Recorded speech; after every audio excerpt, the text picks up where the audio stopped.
Warning: this stream is for entertainment purposes. The opinions expressed by the participants might be exaggerated for comedic effect. Harsh language can be used. Thought-provoking or controversial topics may be discussed.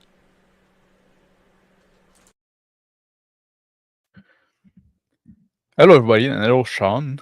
Welcome to this special Tear Off Your Skin. I guess Tear Off Skin move around now. It's whenever I feel like it, whenever I have a topic. We just like launch the thing and we talk. So you better like subscribe and ring that bell so you get notified. That's the best way to do it. It's a surprise every time. How you doing, Sean? Pretty good. I Pretty keep good. saying it's Friday, but it's Saturday? Yeah, it's Saturday. Yeah. Okay. Saturday today.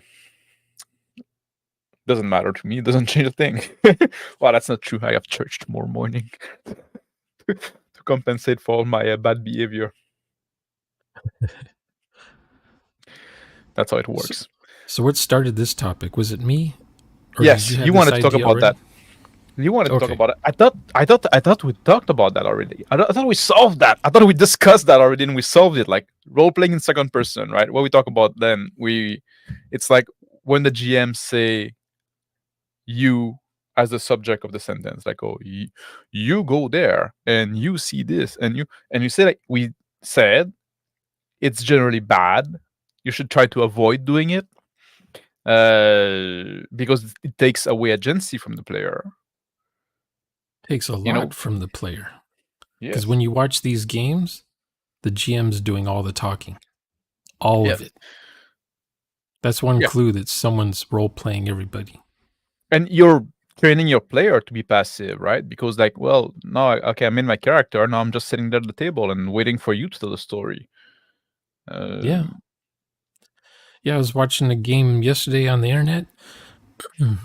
And the only time the players ever spoke was when they said stuff like, can my character see anything in the room? And then the GM says, certainly. You walk around the room and you see this and this, and you go and look at this, and you go and touch this thing, and you find out about this, and you read a book, and the book says this about... And the player just sits there like... And that's why I put on the thumbnail, like, oh, the GM role play everybody, right? That's oftentimes like how it seemed like those session goes, right? Just like, because like it's just like the player are just there to push like an idea of what the character might maybe want to do, and then GM takes over and just say like, yeah, you do that, and then this happened, and then you do this, and you react like this, and you think that, and you feel that, right? Just like, yeah, well, it's my character. I'm supposed to be in charge. Don't tell me what I do. Don't tell me what I feel. Don't tell me what I think, right? When the player gets a chance to role play, what they'll do is they'll set their character for autopilot, and they'll say, okay, my character is going to be doing this, and he's going to be preparing himself for this, and he's got this idea that he wants to do this in the game. Now go. And then the GM just role plays his character. Yeah. With the prompts that the player used. Let me look. Let me say hi to people in chat before we go a little deeper in this topic. Okay. Our Un is there, and he said, "I don't think anyone role play first person POV since POV shot in media are rare and niche. Will be interesting to see the discussion. I think a lot of people like role play first person POV, and I would almost argue that it's the only way to really role play. Like a lot of people like play those games in third person. They're outside their character from up high, looking in the tactical view, and they just control like their little like toy soldier on the map, right? A lot of people play like that. Well, in does movies, that qualify as role play? Well, in movies, the point of view is not from the character. It's usually the camera's pointed at the character instead of the character seeing through the camera in the most movies. Yeah. But here's the thing: the actors. Let's say the actors are role playing. So there's the point of view from the actor. The audience is watching the movie. The audience is listening to the actual play. The audience is watching the YouTube video of an actual play. And you know what? Even when I'm a GM, I am in third person because I am the camera view. I am from the outside. I look at the world. I pay more attention to the environment. I look at all the different characters, and I don't slip in my NPCs quite as much. I consider their motivation and stuff like that. I borrow their mindset, but they're much simpler characters, so I don't have to go as deep in them to role play those characters, because like they're pseudo character in a sense, right? They're not as deep as a like I don't. They might Well, not a lot have of all them the are just made on the stats. spot and throw away. Yeah. They might not have a last name. They might not have food on their table or money in their wallet. They might not have a wallet. Yeah. But they don't have much until it become relevant, and then I just like Yeah. make it up on the spot and just say, oh, okay, and now I remember that thing, right? But they get created like as we go, really. I think So- it's fun or challenging to Yes. think of an NPC on the fly, on the spot. Yep. Someone broke into a house. Well, who lives in the house? I like coming up with NPCs living in the house. What are you doing? They grab their pitchforks and torches while they're in the house. Get out of my house. So oftentimes those NPCs I don't slip into them really. Like I just I just puppet them from the outside, and that's fine. But like in the POV thing, right? That's how we live our life. And when we talk about role play, that's what we talk about. Like we talk about like you should like you should become this character in this world, right?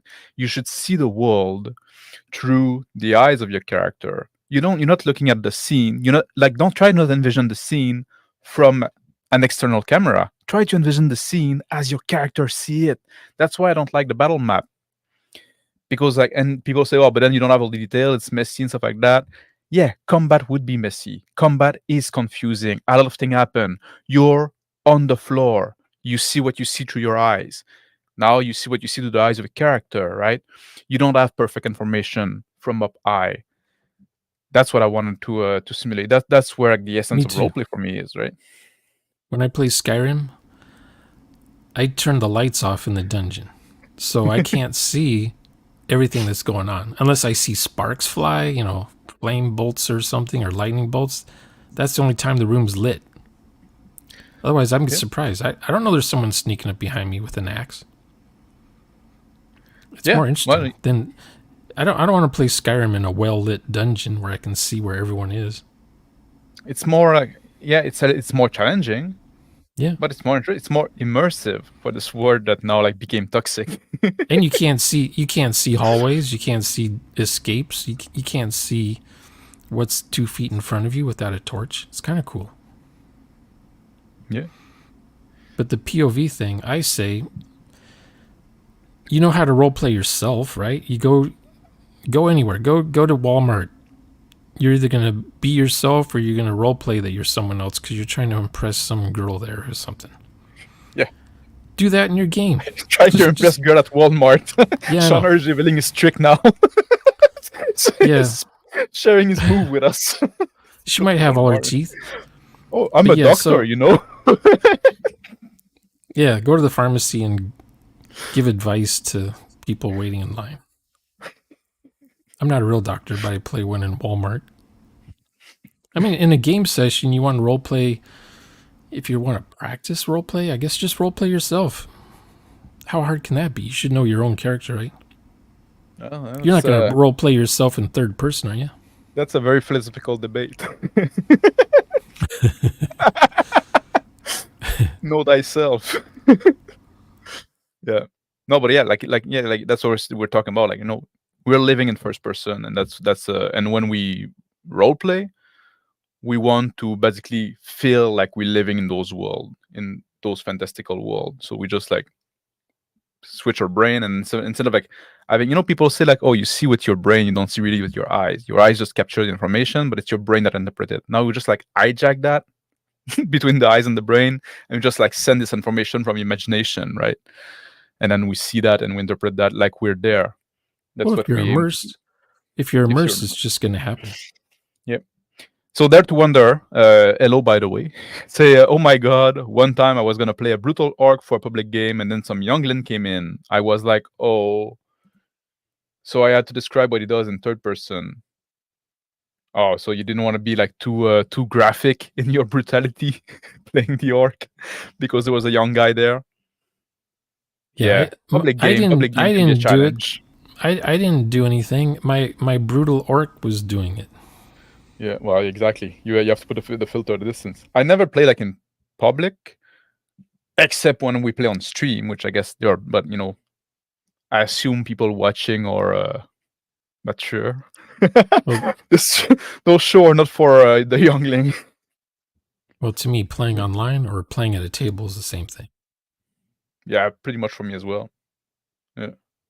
The internet is that good now. You say in screenwriting, there's 3 types of character: primary, secondary, and tertiary. Yeah, and a lot of like secondary, like the primary, they're the PCs, right? The player character. Secondary would be like the villain, the big bad one that have a little more like importance in the story.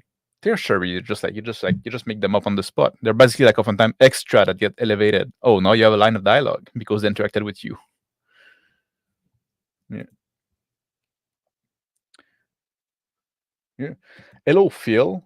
I'm sure you will be able to contribute in the chat if you don't have time to jump in the stream.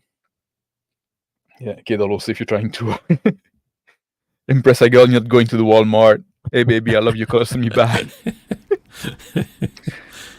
Some towns only have a Walmart. You say I don't actually have a visual imagination. I heard of people like that, and to be honest, I'm sorry. I don't understand how this works, so I can't really help. So maybe the advice I'm gonna say, I'm not gonna apply to you, but I don't know what to tell you. Yeah, I need a visual imagination so I can replay movies in my head. Yeah. And otherwise, how do I remember what I watched? We both did a lot of work in 3D as well, right? Just like you envision stuff before you make it, no? Yeah, if you're an artist, you have to have a visual idea in your head to start drawing from. And then 3D is like sculpting in 3D. Yeah. Oh, there's the one they're saying PC can and should be primary. In the sense that, what do you say there? Like, yeah, they the character are there for themselves.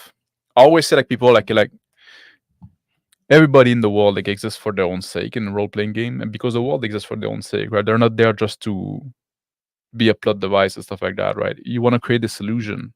Yeah, you have a cast of extras. You have like you're doing a war film in your head. You're going to have armies set up on boundaries, in the trenches, whatever. I'll have like 300 people in mind, but I'm not going to role play each individual army man in the trench. No, but I'll pick one. I'll pick one to be a veteran until he gets blown up. Sometimes also you can like there are like a group dynamic and stuff like that, right? A group can become like one entity basically. Yeah.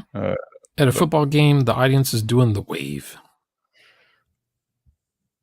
Or they're all jumping out of the Hindenburg. Yeah. Or they're all running to one side of the ship when it's listing, like the Andrea Doria or something. Yeah. Hello, Bacon. You can't opt in the stream, but I can hang in chat for a bit. Well, everybody's the same, eh? You and Phil hang out together in the chat then, if you don't want to join. But so this role playing in second person, right? They're using the you as the subject of the verb, because it's not the same thing if you use you in the like as the object, like the guard pokes you in the back, right? Oh, you use you. Yeah, like that's but it's not the subject of the sentence. Yeah, just don't say you. If you don't say you, then you're not role playing someone else's character. It's a safe bet, but what I want to like warn is like I think it's good practice to avoid the you, but let's talk about not all usage of you are equal either, right? Some of them are much worse. One of them I think is acceptable at the start of the session when you set the scene. Yeah, you are in the city, or you are on a ship, or just like whatever, right? Just like okay. I'll say the wind hits you, or the wind hits your back, or the sand gets in your eyes. That's when I'll say you. Yes, but like they're not again, they're not the subject of the you is not the subject of the sentence. It's like you What? become the object, right? I don't know. It's I a don't know grammar lesson. I don't know literature and all that stuff. That's what I was saying. Prepositional Like, you know, like phrases. I if don't know you those say like things. if you say like the guard poke you in the back, right? Yeah. It's the guard doing the action, so I'm not like acting for you. You're Gotcha. just you're just like receiving the action. What about when you say the axe cuts your head clean open? Again, it's not you doing the action, right? Okay. Now, what if I say you duck as the axeman swings his axe at your face? Then you're saying you as a subject, and that would be wrong Okay. because now you're imposing an action on the character which is not yours to control. What if I say you stubbed your toe as you go running out of the basement because it's filling up with water? That's something like that's an And now you're that's in the wet. gray zone, yeah. Because you stub your toe is something like it's like unintentional, something you're not trying to do. Can you say your foot gets caught on the table leg? Yeah. You're you stumble upon the I forgot the word in English. Damn it. What if the player's doing the attacking? cobblestone. If the player's doing the attacking and they get a crit, is that when the GM says, and you thrust the sword into the guy's face? Can you do that? Well, it would be better if the player would describe what he's doing, right? Yeah, but you're talking about a fantasy world though. Where players actually describe things. But that's what we want to train right, the player. though. That's what we want to train the player to do, right? Like just like say what you're doing, right? Describe what you're doing, right? It's like Yeah. And then when he does, don't like if you always reiterate and if you always redescribe what the player just stated, like the guy that the player said like, oh, I stabbed the guy in the face with my sword, and the GM say, oh, No, you stabbed the guy in the face with your sword and the blood, and you try to embellish description, right? Now you're training your player not to do it. And the player says describing something that always been described, and you're strengthening the game for no reason. Yeah, the player usually says, "I want to. For my turn. I want to aim at his face with my sword, and I want to poke him in the eye with it, and then roll." And then the GM says, "Oh, you totally succeed at this." And yeah, not only do you jab him in the eyeball, but some of his brains come out of his ears, and liquid. You could just say blackish reddish liquid is dripping down the sword. You could just describe also like the reaction of from the point of view of the orc, whatever. Let's say that oh, the orc yell as the blade strikes his face, and you recoil. Yeah, you're supposed to roleplay the NPC if you're the GM. Yeah. The player could say, "I aim my sword."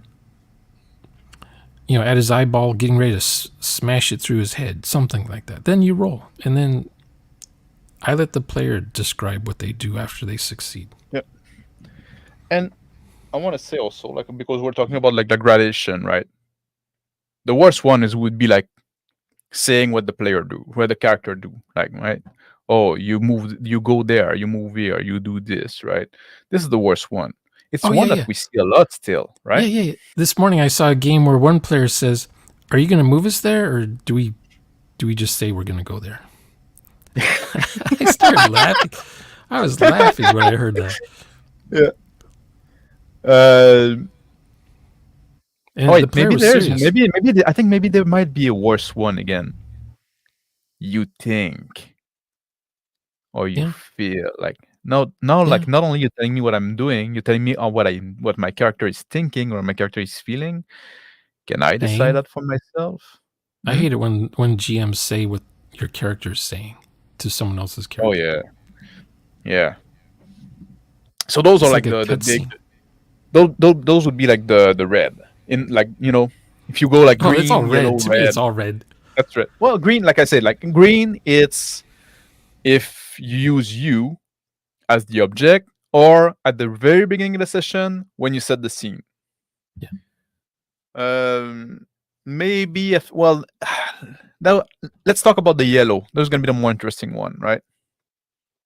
I just said like at the beginning of the session when you set the first scene. What about after a time skip?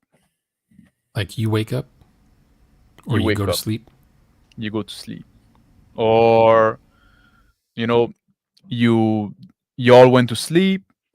The ship jumped, and then you go in cryo sleep, and then you wake up, and you wake Oh, up cryo six sleep months is hard. later. How do you have a player narrate what they do during cryo sleep? Right, just sleep and dream, but then you skip. You don't role play real time the cryo sleep. You're not gonna. You just skip to the part where they're out of cryo sleep and they're dressed up again. Yeah, because the point of a That would be cryo an sleep, easy. it goes through a flash, no? Not necessarily when you're dressed up again, but you're just waking up from cryo sleep. It felt like a moment, right? Would that be like a correct usage? Setting, it's something that's established. I don't know. I guess for setting wise, I have the players decide how the cryo sleep works, how jump works in space. Warp drive, jump drive. How does that work? So that when players do those things, they can at least be on the same page, describing how they become conscious again. Do their eyes open first when they're coming out of cryo sleep? Is their mind shut off? Are they numb? Do they feel any pain at all? Is it cold? When do they get their memory muscle back? That kind of thing. That's also something like I if it's not defined, if it hasn't been defined prior by the setting, that's something like I like. The players are free to decide, right? You wake up from cryo sleep. Tell me how I feel, and then the player can riff on that, right? Like the guy take his turn. Oh, I'm just opened my eyes. It felt like an instant, but my muscle are sore. I stumbled from my first step, right? Yeah. That's interesting. Now you have the player adding something to the what's the feeling of the cryo sleep? And then your player maybe the other character have a different experience. Maybe for them cryo sleep isn't a big deal, right? That can be interesting. Now we have like different. You get the one NPC talking about how this is the newer cryo sleeps. They're so lucky because 10 years ago it was painful going into cryo sleep, and he would talk about the tubes they'd have to put up your nose and stuff. Yeah, and then you have like pin and needle the whole time through. You phantom pains that last as long as you were asleep. Yeah. So would it be allowed? You're okay with saying though that you guys just woke up and you just finished breakfast? Just say that much. I think it'd been the yellow for a time skip. I think there's like more elegant way you can do it, but it's not as bad as because we just did a time skip. Now I'm just establishing the new scene in the new local, right? Because some player might decide they're not going to have breakfast, and you already said they had breakfast. Yeah, I wouldn't go all the way to you had breakfast, but then you went on a ship, like on a seafaring ship, right? And then we decide through game that fast forward because it's gonna be like 3 weeks travel to the new world or whatever, right? And then one of them will have rickets. One player will just volunteer and say, "I got rickets." Well, I think that it's a good opportunity to roleplay on the ship as well. There's a good opportunity there, but like I'd say, you could say like, "Oh, you arrive at the new world," but you can do better. You can say like, one morning, the land can finally be seen from the crow's nest, or the guy on the watch in the crow's nest yell, "Land ahoy, land!" Right? Yeah. There's a way you can communicate it. So that's why I say like, I think it's not the worst, but there's more elegant way. Like for me, the yellow category is that, right? It's not like fuck, man, you just take away my character, my player agency. Yeah. But they're like, you could have done better at it. I'm guilty of a lot of that. Like, I still Me too. struggle saying not you see or I used to say you all the time. hear. I played GURPS 20 years ago. I used to say you all the time. Yeah, I don't think I and Phil could have confirmed in chat, but I don't think I say like I don't think I take player agency. I don't say you do this or you think that. But Once sometimes in a I do while. see you see, Once right? in a while. In your last game, Yeah. you said you guys see. You said Yeah. it once or twice. Yes. Yeah. But then you sort of corrected yourself. Yeah, I try to fight it off. It's a bad habit. It's a bad habit. I would put that in yellow because it's like you're describing like there's more elegant way to do it. Sometimes it buy you a second to think when you're making stuff on the spot, right? I don't have like written box text.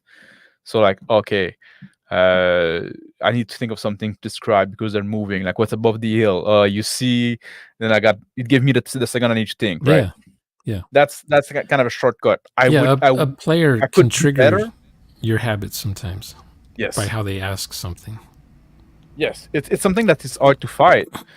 And I think this is the most because like people that do like the, if you're taking away control of your character, just stop doing it. That shouldn't be too hard to. It's like it's a hard habit to fight. But if you want to do it, I think you can do it. Stay in your own character. Yes, like stay in your own lane. Yeah, the you see, you feel, you hear. I think they're a bit harder because maybe they're less harmful, right? Just like, but there's a way to do it and it's about skill. Also, I think it's harder for me to do in English, just because I need to think of just practice. Yeah, drill. It's about just building. Yeah, building a vocabulary, right? Or say it differently. Instead of saying you hear or you see, just say there is the sound of such and such. Yes, exactly. Like building this vocabulary, but also like thinking of like, oh, you feel cold, or you can just say like a cold wind, a breeze, chill the air. Yeah, it's more interesting, and you avoid saying you. And now then the player you describe everything but them. And exactly, another character, the player can decide if his character is shivering, if he is cold, or maybe like I'm playing a guy from the north. I'm used to that, so I'm not going to react to that prompt, right? Yeah, I don't have to tell you how you feel, right? You know your character, you know how you would react to the stimuli. What if the character has wet clothes because they just swam across the river, and then you say, I guess it's really cold outside. And then you mentioned something about the water. Your wet jacket then freezes, and you can't move. Just say their jacket stiffens from freezing. Oh, that's an interesting one. What you say there, you can't move, right?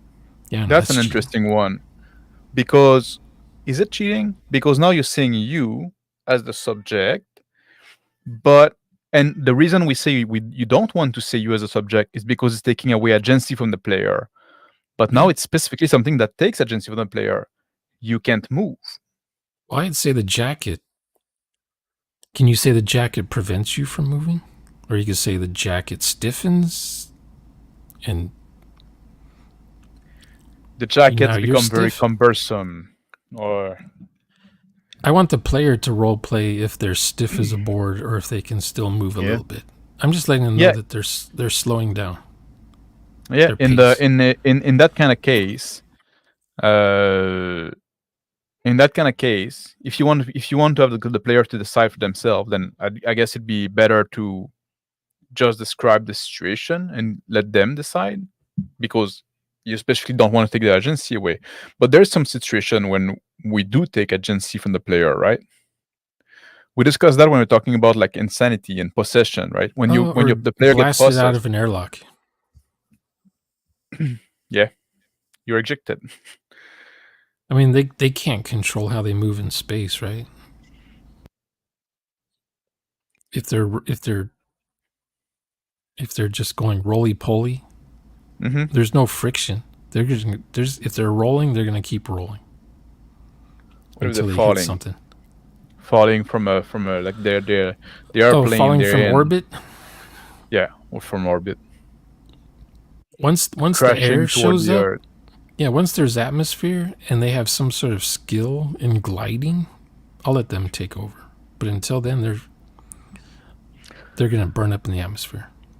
But if they have no way of controlling them, no way of gliding, no tools, no nothing, right? Just like then they you can just die. yeah. unless they're a The mutant ground, and they the haven't ground is revealed. speeding up toward you. Yeah, you were hit by the ground. Yeah. The ground races up towards you. Unless they're playing a mutant and they haven't told anyone else about it yet, the player might wait till the last second to reveal what they can do. And they just use their mental powers to slow themselves down. They levitate. Okay. Let me catch up on chat a bit. Dare to Wonder say, I think it's okay to describe what a character knows with you. That's a touchy subject for me. I understand like how hard it is to convey what the character know about the world to the player. And to be honest, that's the big reason why I'm a big advocate for you guys know this. Your character would know this. Oh, you would know that that this. You Max, would know your character. Max, your character knows about Walmart. Yeah, but that's why I'm a big advocate of one, keeping your world simple and fairly mundane, so the player can make assumption about the world and the assumption can stand. Two, be flexible about your world. So if the player make an assumption about the world, it is correct. You don't have to correct them, right? It doesn't really matter, right? Oh, like the character will know the name of the king, and then at some point, like he blurb it out, like, oh, King Badaduc, and then there you go, like that's the name of the fucking king now. Just live with it, right? That could happen. Maybe you thought of a different name for him. It doesn't matter, right? Just like do like the search and replace if you have prep, which you shouldn't. What about customs? Foreign customs. That's the third point I wanted to go. Like, let fucking player make stuff up, right? That's interesting. And then like, because oftentimes like the people that want to share what the characters know about the world is because like they create this world before the session and now they want to present the world to the player. I think that's the wrong way to play. You have like the general idea, it's vague enough but familiar enough that people can make assumption, and you roll with it and you feed and you build the world as you go, right? Because the world is not there to be the star of the show anyway. So whatever, and the players need to be on board with that, so they don't have to ask you like, "Oh, would I know that?" Yeah, you're role playing. You're not. You would know that. Just like make it up. You don't want players that just play the map. No, exactly. So like, oh, there's a village above this hill. I grew up there. There you go. Now you know this village. Or one character reaches out his hand to shake someone else's hand. Yeah. And the woman snatches his hand and says, "No. Don't touch. You must no shaking hands. I know you want to, but in their culture they'll chop your hand off." Yeah. And put your mask on. Yeah. Stuff like that. Yeah. So this and about so like the girl character basically tells the rest of the characters how to behave or what the culture is or whatever. The superstitions. Yeah. Because they only have 4 fingers and we have 5 fingers. That kind of thing. Yeah, but like so the knowledge problem, right? If it's not important, let the player make it up and then roll with it. If it's important, discuss it beforehand or make it known like through NPCs, right? Stuff like that. That's a way to, like what Shauner was just saying, like, yo, the woman slapped the hand, right? You just having like, no, don't shake the hand. If you're worried about, maybe they have leprosy, but no one knows how it spreads. Yeah. No one's know now. Or it's a curse. Superstition, curses, black cat goes by, that kind of thing. Yeah. If you're worried about like you want to have like this unique world, make your player stranger, make the character a stranger, so then like they can have like not know and have the people explain stuff to them. Yeah, you want them to have secrets, and you want secrets kept from them. Both ways. Yeah. Phil, so GM narrating PC fails make not using you order. Well, yes. It depends. You can always like try to do it in the from the side of the other side, right? Failure. Like the orc dodge or block your strike, or So You missed. Yeah, exactly. It's not about like just you missed. Like like in theory, the other opponent is just like we have to. It's those game, especially with AC, right? That the rules, the way they're made, always like feed you the fiction that people just stand still, waiting to get hit, and then you just swing your sword, and then you hit or you miss, and then it's his turn, and swing his sword, and he hit and miss. Like I know that's not supposed to be the way that we envision the whole thing, but that's what the rules tells us. So I've seen video always games like that fighting play against that. Yes. Yeah. They're terrible. Yeah, the JRPG. Yeah. So let's say, okay, instead of saying you, what if the GM says your arm holding the sword swings, makes a swing thusly? What is you then? That's also a philosophical question. Where's the like in some case, if you say like some, I think practice. In some case I would practice. In some case I would still put it in the red. Like that's a no, because you're just trying to work around it. It's a cop out, right? In some case, I would put it in the yellow. It depends, How about this? Instead of the GM saying your character swings his sword and misses the orc, just have the GM say the orc stabs you. Yeah. That lets the player know that his character missed. Or the orc sidestep your strike, right? Well, if you stab you, that doesn't only say that you missed. Say the orc. You can say the orc. You can add insult to injury and say the orc ducks, dodges, and then stabs you. Yeah, but then like then it means like you give a hit to the orcs, right? So depending on the system, that you don't even mention the player character. Don't even mention the player character. Just say you're dead. That one does say you would know that, or you saw this before. Like like that's like I see what you mean. That's for storytelling, though. When a person, that's the knowledge problem, and like I hope my answer through your previous comment, like kind of like address that a bit. Here's Darth Vader. He's your dad. That's a story thing. Don't do stories. But Darth Vader, like that's not what happened. Like Darth Vader says, "I am your dad." Right? Fight started. I am your father. Yeah. Nope. Some people say he says, "No, Luke," but he never says "No, Luke." But that's how he's always quoted. No. It's the question is like, "Luke, I am your father," but the actual quote is, "No, I am your father." Yeah, that's the point. But it add context, adding the Luke. Bacon say, there's a lot of talk about GM using literary device to aid in their game running, but I've never heard anyone discuss the elimination of specific words. Well, we're doing it now.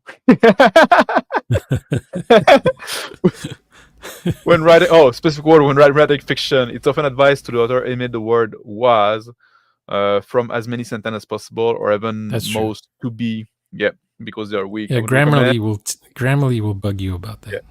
The same practice to GM, but with the word you. Yeah, you is a weak perspective to use when everyone can describe direction in first person. Yeah, exactly. Like, is that personal?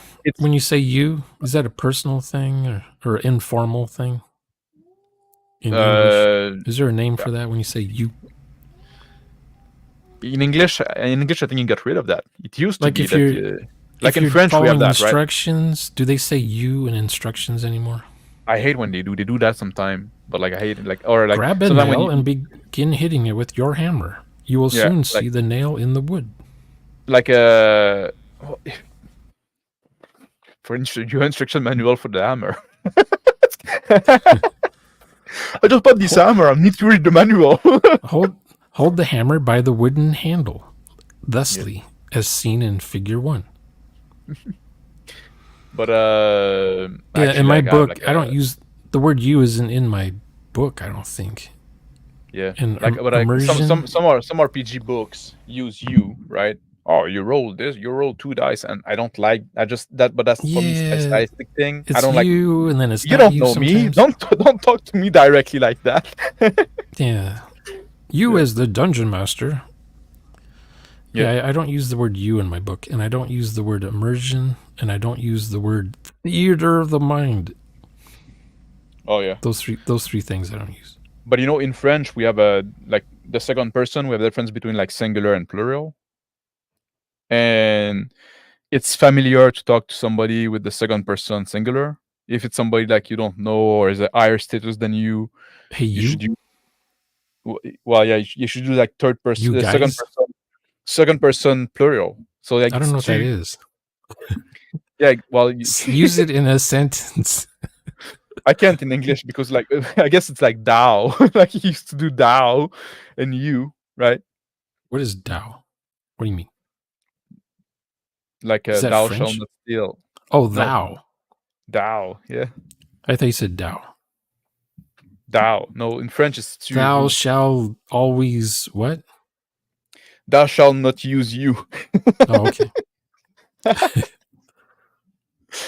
But yeah, it kind of disappears. No one says from thou. English. No one says thou. No, that's what I'm saying. It disappeared. They say they and them, and those and these. Yeah, which is and third this. person. Yeah, and the.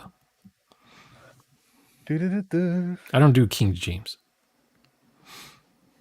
No, I do New American, NAB, New American Bible. Oh yeah, that's a good point from there to wonder. The weakest use of words, it's almost like, or I hate that. I hate that. Almost that. That's almost kinda that's yeah. That's almost in every game I watch on YouTube. Yes. You kind of, sort of, maybe, perhaps see what seems to be, what could be a door. I hate that as well, but I'm not saying I'm not doing it. And when I do it, I hate it even more. Just if it's, everyone says this, it's kind of a sword. It kind of looks like a sword. It kind of looks like a guy in an armor. Is it? It is a guy in armor. Yes. Just say it's a guy in armor. I often see like those words. Yeah, they're like to buy you time to think, right? Like it's the same thing. Like, oh, I'm gonna, right, Sean? I'm gonna. What he's doing. I wanna. I shoulda. Coulda. Woulda. I'm gonna open the door. Just say I'm gonna open the door, or just say I'm opening the door, right? Just like you don't have to project in the future, but we do that because like buy you a second to think. Maybe, but I think it's bad habit.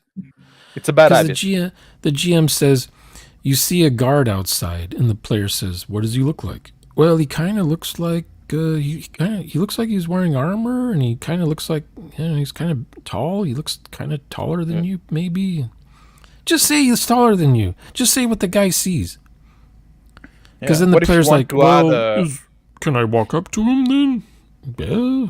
What if you want to add uncertainty? Like to express that you're unreliable narrator, right? Okay. Uncertainty look like? Is the GM who does the uncertainty thing. It's a bad habit, but it's also the GM's thinking he's got this cool idea. It's a mystery. The players aren't really 100% sure. But 2 seconds later, the players are going to be sure anyway, so why do it? So you think it's not worth it? It's not worth saying it kind of, sort of, maybe looks like. Also, like, we wouldn't have players saying, like, what does he look like? Because that'd be like, there's more. They're going to wait to do that as well. You're not just asking a question. You'd say... Remember the scene in Planet of the Apes? Have you seen Planet of the Apes, 1968? The old one. Yes, I've seen those, but a long time ago. You might not remember. There's a scene where Taylor, he's looking across the quad, and he sees his friend was it Landon? Was that his name? And Dr. Zaya says, "Oh, do you recognize one of your mates? Point him out. Go say hi to him." And Taylor walks up to Landon and he's saying, Landon, Landon. But Landon's not turning his head. He's not even looking at Taylor. And then Taylor walks up to him and pulls his shoulder and turns him around. And he's got this big old lobotomy cut open into his head, you know? Do you remember that scene? Yeah. Vaguely. He says, who did this? You cut him open. You took out his memory. But that's a cool scene to roleplay, because one player could be Taylor, the NPC could be Landon, and the NPC is also Dr. Zaius.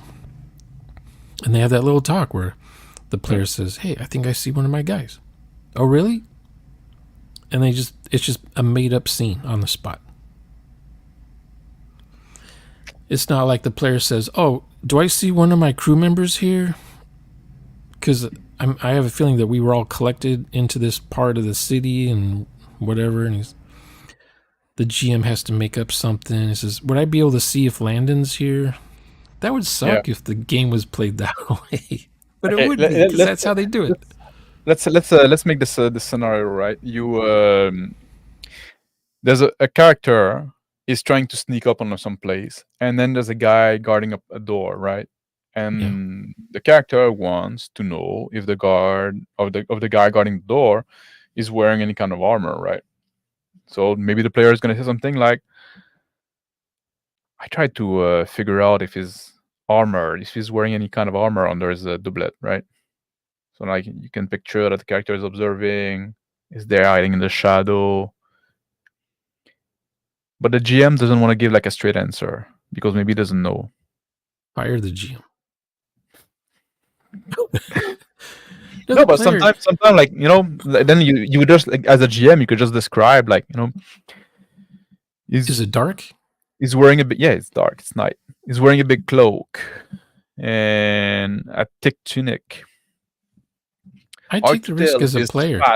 I'm not going to ask. Okay, my character is supposed to be good at doing what they're going to do. I would just go after the guy, not even worry about if he has armor or not. Maybe he's not good. Maybe that's why he's sneaking around. Because if he's not good, what is he sneaking around for? Then he because you want to avoid a fight. He wants to get caught so he can be sent to prison, so he can be closer to his princess lady friend. You haven't watched Game of Thrones, right? No. There's a scene in there. Everybody's in the. There's gonna be a spoiler, but you know, everybody's at the wedding, right?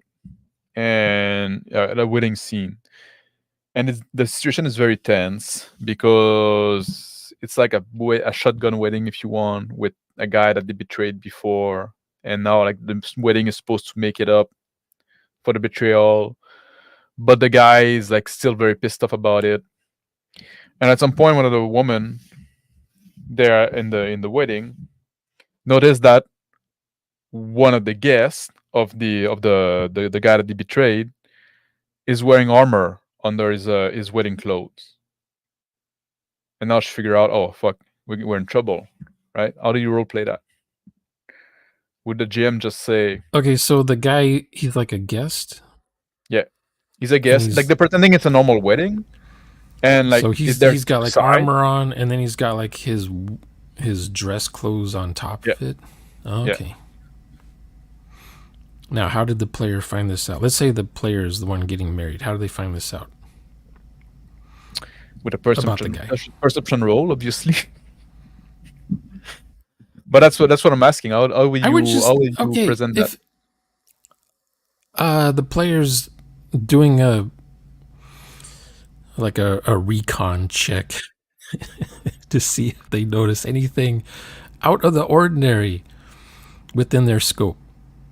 You know, any assassins in the room, that kind of thing. And the GM's like, well, there is this guy who's wearing armor underneath his dress clothes.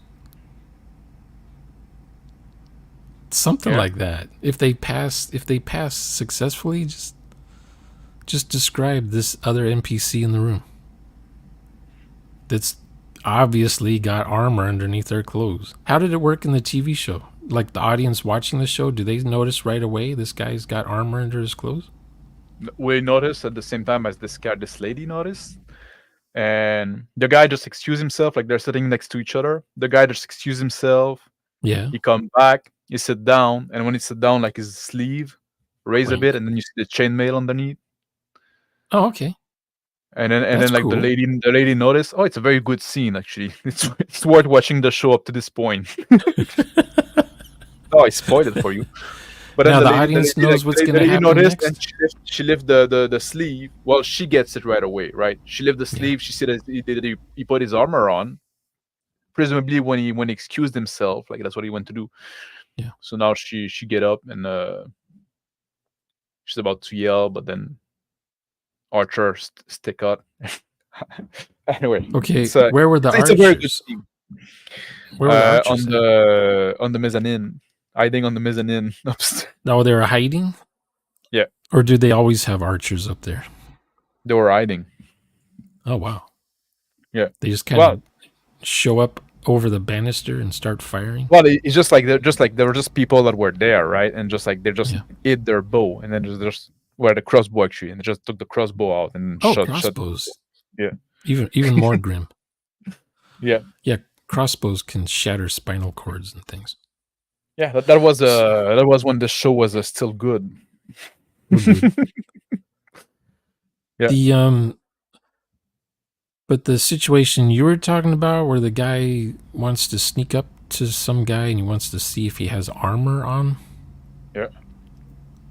I mean, he can just, think to himself or narrate to himself or whatever that his character's looking across the darkness at the man, sizing him up, seeing if he's going to be a tough fight or an easy kill, easy pickings. My question is with the unreliable narration, right? Like maybe the guy is unreliable. That's like a whole other level. That's a whole other level right there. But because maybe the guy is wearing armor, right? But he got like regular clothes on top of it. Yeah, we'll find out. So what do you try? What do you said as GM? Like, no, he's not wearing armor, and then the guy tried to stab him. Then he was wearing armor, right? Is that a cheap shot? Do you have to have a way to say like, you don't think he's wearing armor? He doesn't look like he's wearing armor, right? Are you sure you want to do that, or did you want to choose another guy to attack, or door number 1, door number 2? As a GM, I'm not going to do unreliable narration as a GM. I use unreliable narration from a NPC. Yeah. So if the player asks an NPC about, hey, you wouldn't know if they post guards here at night, do they? And the guy would unreliably narrate something about the guards. Oh, they just have guys in plain clothes at night. But sure enough, the guy has armor. How do you deal with like imperfect knowledge? The characters don't have perfect knowledge of the world, right? We all like limited by our senses, our sensations. Well, that's what the die roll's for. The die roll. Fog of war. You're gonna have fog of war, no matter what, right? Depends on how he approaches the guard. Is he gonna use bribery? Is he gonna use sneak attack from behind? Is he gonna? Well, that depends if he has armor or not. Throw his voice and distract him. He's gonna have a girlfriend show up naked to tease the guy, to lure him away from this prison cell door, whatever, so he can pick the lock. I think if you just describe what the characters see, as a matter of fact, right? Oh, he has a big cloak and he's pretty thick. Okay. Some player. Some games have the active linen. Some games, the characters have an active ability or passive ability. Like they just know someone has armor on in the dark. They have a sense of things, or the character just has a good eyesight in the dark, or the character just has experience with this kind of stuff. They do this all the time. Yeah. They'll just assume the guy has armor. Yeah. But when they go to do the roll, that's when they find out, oh, this guy's got armor on. And I'm just a twig for him to snap in half. How do you call for the roll? Do you say to make a roll? Oh, skill. Use a skill-based system. Yeah, make a perception check. Before the player says what they're doing, they already know in their mind what skills they're going to be rolling for and what attributes they're going to be rolling for. I don't have to hear any of that stuff. I don't even have to hear the number they rolled. Yeah. Just from what they do next, I know they succeeded or not succeeded. I agree with that. The Dare to Wonder say, I'm okay if GM summarize a pointless scene. I'm okay with that as well. But how do you know if the scene is pointless? That's still storytelling. That's I'm the okay GM with wanting to tell a story. Well, they're aching to tell a story. I didn't tell you that part yet. Let's say if we because like there's this thing, right? How do you know if the scene is pointless, right? You don't know in advance because there's okay. Some guy blows his head off. Some guy blows his head off in front of the computer before his inbox goes bing, and it's a letter from his girlfriend. Yeah. But he didn't wait long enough to see it, and the letter reveals something. Phil got it right there. Time skip should be montage. No. Yes. Kick Phil. No, he's right. He's right. Please kick the Phil. He's right. We'll no montages. No montages. Of course you want montage. Just do a fast travel. Like, let's say, because you want to give it an opportunity for people to be able to do stuff, right? And sometimes, like, if you want to do a time skip for 3 weeks, like, we're gonna go ahead 3 weeks. You want to ship, right? It. If it's 3 weeks, just role play the 3 weeks. But you don't want to role play the whole 3 weeks, right? You want to ship. You're gonna jump from this place to this place. There's no cryo sleep, and it's not like faster than. It's not like it's faster than light travel, but it's not like instantaneous. So making this jump to the next star is gonna take 6 months or whatever. It's gonna be like pretty ordinary life on the ship during this time. Yeah. But so you can just time skip and say, okay, 6 months later, you arrive. That's lame. I think it's much more interesting if you give the chance for the player to have some moment of role playing that, and that's where the montage come in, right? Each player can go, and describe what they do for a week or 2 weeks, or I start building a model ship in the bottle. And then you go to the next player and you describe what he does. And then, I tried to flirt with the little lady that worked the kitchen. And then you go to the next player, right? And then you can do a few rounds like that. Maybe there's no Kenny Loggins music. But you get what I mean. Like you give a chance. You say like, okay, we're gonna do like this time skip, but you give the chance to say for the player to do something just at this time. They didn't like stop existing during the 6-month jump, right? Yeah, they're still got a chance to do stuff, but you don't want to role play moment by moment because the idea is to advance the scene to the next point. So that's why the montage coming in. Well, are you sold on the idea? if they're doing the ship in a bottle, to me, that's any description the players say that they're doing. That's still role play. Yeah, not a montage. Yeah, but it's just fast forwarding. It's a montage in the sense that you're telling me you're doing something that's going to take a long period of time, right? And I'm not gonna, you're building a ship in a bottle or something and say like, well, that's what I'm doing during the time jump. And I open the bottle and I begin putting the bow.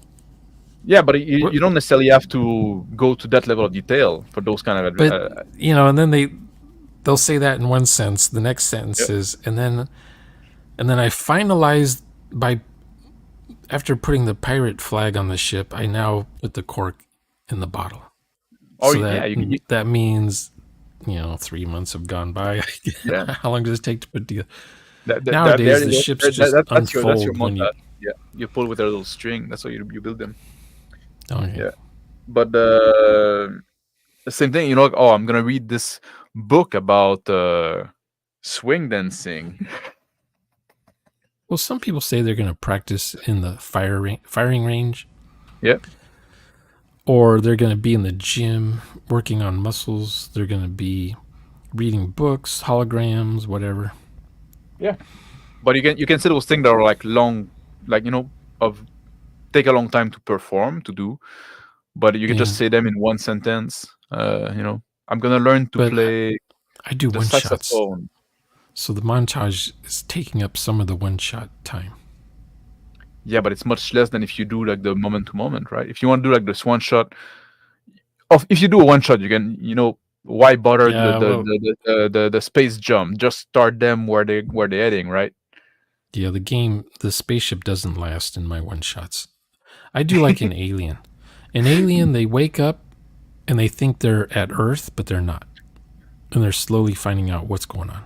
In the first Because one? they have to, yeah, the first Alien movie.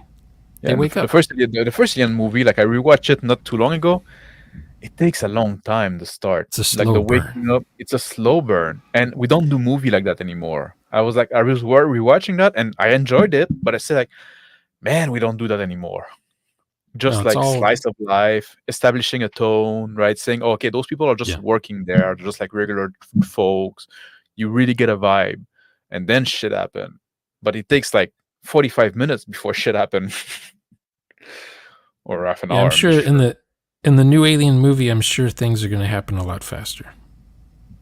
Too Because fast. You don't have time to build anything up, and then just like action scene. You get like action fatigue. Yeah, and they show the whole I movie don't- in the trailer, The trailer, yeah, so you don't even have to see the movie now. yeah. Remember the trailer for Alien? It just shows a chicken egg cracking. That's all they showed. I didn't see the trailer. I never played it.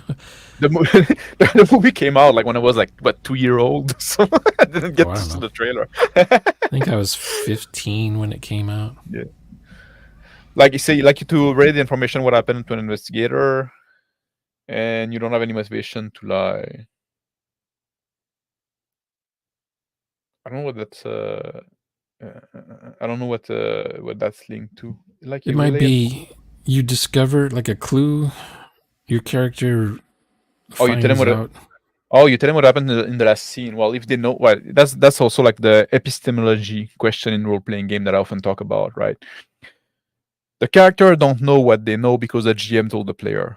The character know what they know because they live in that world and they interact with the world. That's always something to remember.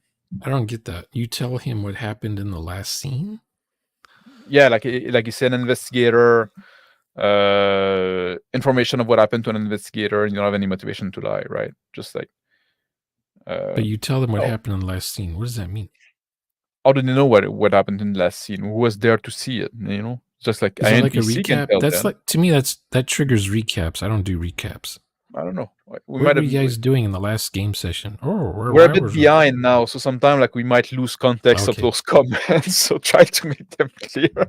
I'm sorry, like we get like we try to give you like thorough answer. So sometimes we get delayed on the chat. Also, we get sidetracked. But I never try to tell a story to my players. Sorry? I never try to tell a story to my players.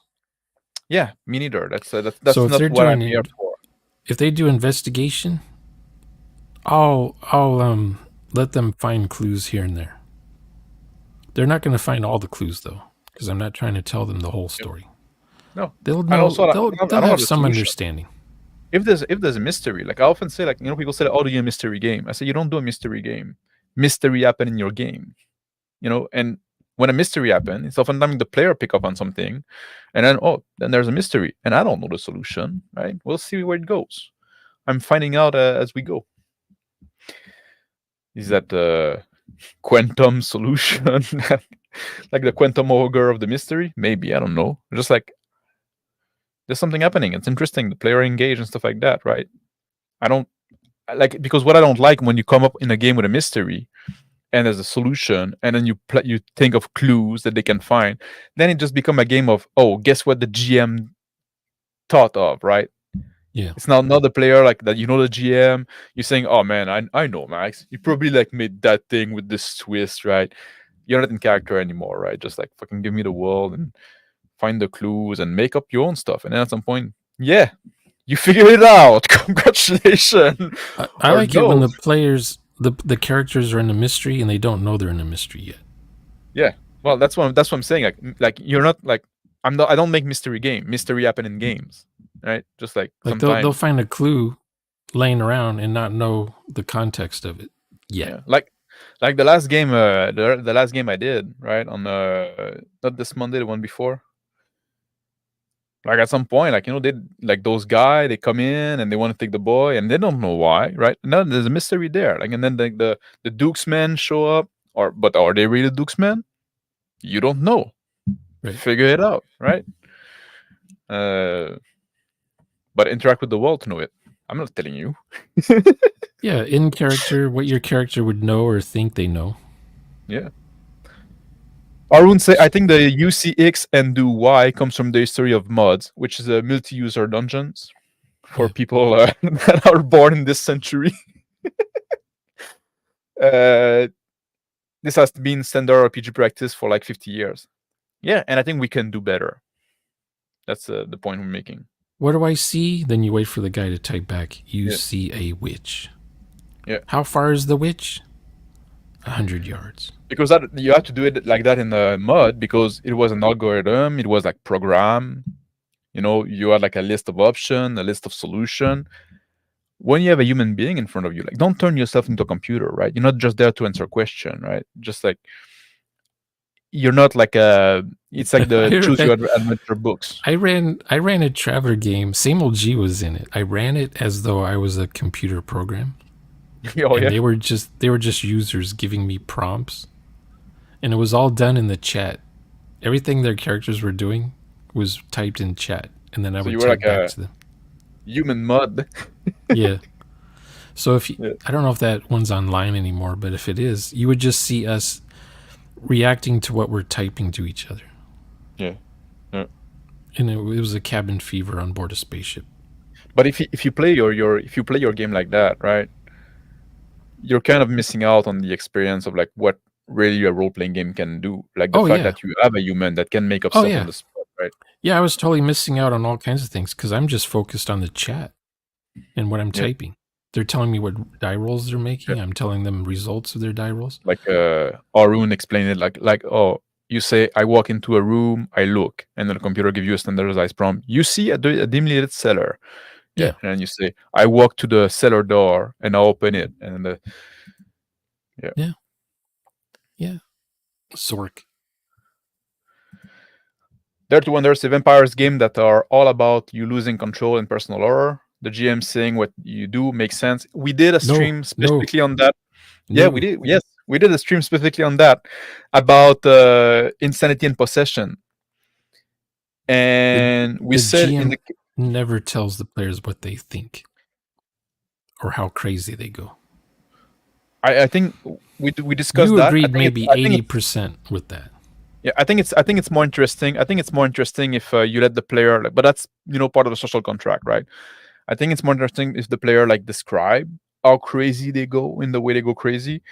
But especially when you're talking about possession, right? If you get possessed, maybe arms, sometimes they'll spell that, or a demon take control of your body. The demon take control of your body. So that's one case when, but in what we total party skills, it's not the GM. It's not the GM taking the player's agency. It's not the GM taking the agency of the character. It's the demon taking the agency. It's not the player taking the agency of the player. It's the demon taking the agency of the character, right? Yeah. So that's kind of like an edge case, right? It's like, that's different. In total party skills, the rules say if your character gets possessed or taken over, make a new character. Yeah. But sometimes it can be temporary, right? Depending on the system, depending on the game, depending on the whatever, right? Just but you those go are to the white room. Your character goes to the white padded room for 6 months. Maybe they'll get better. Maybe. Yeah, Big Bacon is right. You is a weak perspective. Yeah. But some people think the GM has to be the eyes, ears, nose, throat of the player. I'm against it. Yeah. If the players are familiar with the setting, they can describe their own insanity issues. Yeah. If they know what kind of insanity there is in the game. Yeah, but that's something that should be discussed, in session 0, whatever, in social contract. Yeah. That's part of the setting. Yeah, part of the the tone, the mood, themes. Yeah.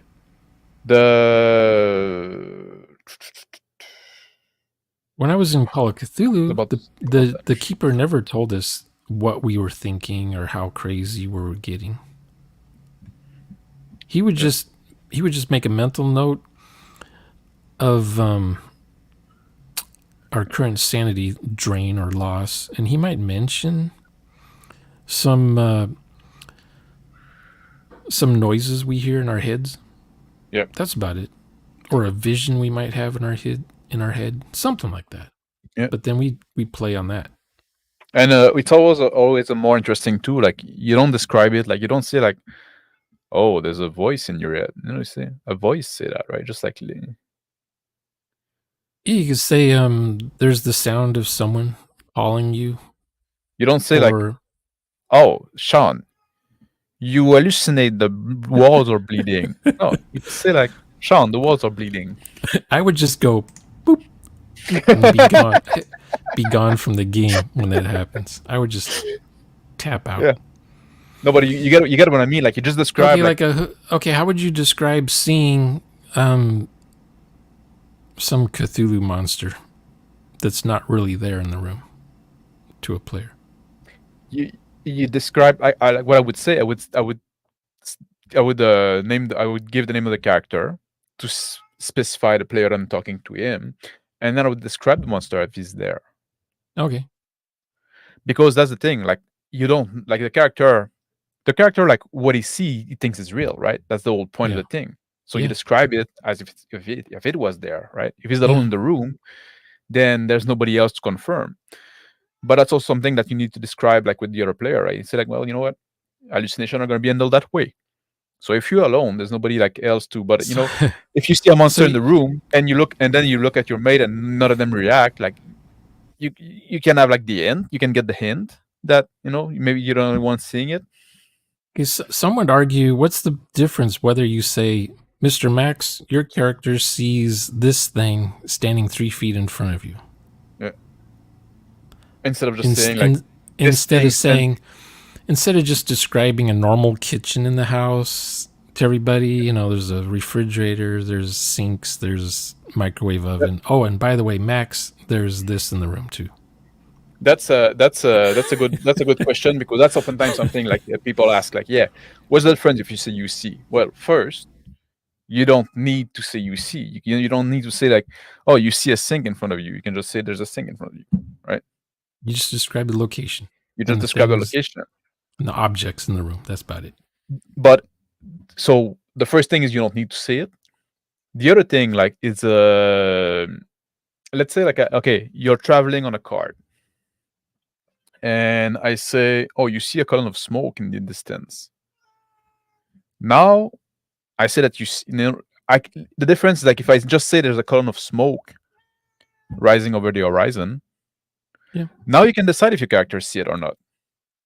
Yeah. Maybe like I say like, oh, maybe you're traveling in the cart and you're reading a book, and you can just decide, like I said, there's a column of smoke in the distance rising up from the horizon, and you can just say, I'm keep reading, and I'm not like I didn't notice, and then an NPC say, what's happening? Something's burning, and then say, oh, I lift my, it gives you this choice. If I said you see, I just cut all that. Would that be a good example? Why you don't want to see? If you tell the player what they see, then the player doesn't have to ask what they see. So that's even less the player needs to do in the game. Yeah, but it's also like there's assuming the players asks things. In my games, players don't ask the GM questions ever. Yeah. But I'm talking about most games where the players. But let's not talk about questions. most games, because that's a whole kind of war. No, but you get what I mean, right? Just like you have to do compare contrast. If you don't say that you see and you just describe what happens, then you, controlling your character, can decide if you saw it or not, right? You can decide to ignore a prompt from the GM because you're busy. Because I just decided that like in the last round, I said I decided to I started like looking through my bag, and then like, oh, the man take out his hat, and underneath there's worm in his skull. Ooh. I didn't see it because I'm ruffling to my bag. If you say you see worm under his skull, then I don't have this choice, right? Yeah. If you don't say you see, I can decide I didn't see it, and when my next turn come up, I'm still ruffling to my bag. I finally found my flashlight. I look up, and now I see the worm, and now I can react and I can emote to it. Yeah. You didn't took that away from me by saying you see, and then like, well, okay, now I need to react now, right? What if the GM says, not only do you see it, but now you're scared of it, and you're running for the hills? That would be fucking awful. Because not the only player like just sits there. Yeah. The player just sits there and they just take it. Okay, tell me when to roll a dice then. That's what the game turned into. Yeah. But we don't tell stories in our games, so we can get away with what we're doing. Yeah. Dare to Wonder, a GM should use a player character name and use them as a predicate of a sentence. What's a predicate? You're asking the wrong person. I failed English. The wrong person. You failed English? I don't know took what a dumbbell predicate English. Every year I was taking dumbbell English. I'm usually pretty good, but even though it's not my first language. I know subject, noun, verb. That's about it. Well, basically, it's the same. Yeah, I predicate my argument on the fact. I learned pronouns recently. Well, you have to now. There's bunches of them. Yeah, but I agree. Like, especially when you play online, that's also a bad habit. Saying like using the character's name is well, you say like a use player character's name. Yeah, that's a good habit to take because it just make it clearer who you talk about, and like if you just say like, oh, the guard stabbed you, and then everybody's there. Which one of us? Me? Yeah. Well, you're narrating in context, right? You're narrating situations. But it just create like those. Everyone knows in our games. In our games, everyone knows where everyone is. Yeah, but there's always like some misstep sometime, or something is not quite as clear as it could be. So practice. It's a good habit to have. Yeah, it's a good habit to use the character name instead of just. You guys, I've mentioned this before in live streams, but you guys like to change things up before you master what you've done before. You change things. Well, we experiment. It's always lucid. So, what game system are you using now? Bastard Sword? Yeah, the last game we did was with Bastard Sword, and I'm probably going to run one again soon. But I hope we're going to go back to EZD6. I really like this one. Okay. You guys should pick a system and then master role-playing in that instead of going to another system each week. Well, we also want to prove that system you can role play in most systems. We wanted to do a 5e game. We talked about that. We need to do a 5e game at some point, just because it's the 800-pound guy in the room, and we want to Wendy's, so you should be able to do it. Yeah, that was the point, right? But that's the thing. Like, we want to say, like, well, okay, everybody played 5e, but almost nobody role played in 5e. So how would that be done, and what would be the challenge, right? I foresee some challenge, like when we played World Without Number. AC. How are you going to do AC? Yeah, exactly. Like in World Without Number, like there was some mechanic that would get a little more in the way and stuff like that. Yeah, that's Traveler and D&D mixed together. So yeah, the combat is all D&D stuff mostly. And just take out the D20 like that. Like there's more mechanical talk that need to happen, and we all say we're still like they're still playing a game. It's a role playing game. Yeah, I hate when people do that. Yeah, but well, now they say playing. They say playing. Oh really? Fuck, man. They emphasize the playing part. But what we try to do is minimize as much as possible the mechanical talk, right? And in some game, mechanical talk needs to be more present. In some game, it can get more out of the way. And in some game, it blends more with the natural talk, which I like. Like in sometimes it's a problem. In EZD6, my character had this sweep skill where I could hit everybody around me, right? Yeah. And sometimes I try to communicate that to Crispy, like, "Oh, I'm sweeping my sword around, trying to hit everybody around me." Just like, and Crispy wouldn't get it, because he just like lack of familiarity with the system, stuff like that. So like, I was trying to like tell me like how many, I need to know how many guys are there like to hit, right? Just like I need this information now, but something that we can work on, and next time we play is gonna be it's gonna be better, I'm sure. That's also the point of going back to it. Also, I like the character I played, and I want to play it again. yeah. Oftentimes I like the character I had. I want to go back. Yeah, I'll go I back often to like. Call of Cthulhu just for a character. Yeah, Phil was asking the other day, like, "Oh, what's the favorite character you played since we started?" And I said, like, it's almost like the last character I played is what I prefer, right? Just like I like all my character, but it's always like I'm always going to the next one and say like, "Oh man, this one's really cool," right? It's freshest in my mind, right? So it's the one I like the best now. And also, I like playing a different character because it's challenging. Yeah. So I rarely will go back to a character. Like, oh, I always like this character. Let's go back. No. I'd rather just make a new character that's more challenging. Yeah. Arun said it's probably come from the fact that technically the GM has fiat over the game state. So if the GM say you feel X, that character does actually feel X, and that's also that's what bothers me, because like hypnotism. That's hypnotism. Yeah, you have fiat over like the world. You can tell me like you can make me know that it's cold outside in a different way, right? It's therapy.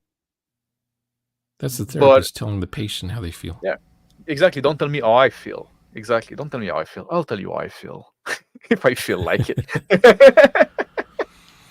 Remember Blade Runner?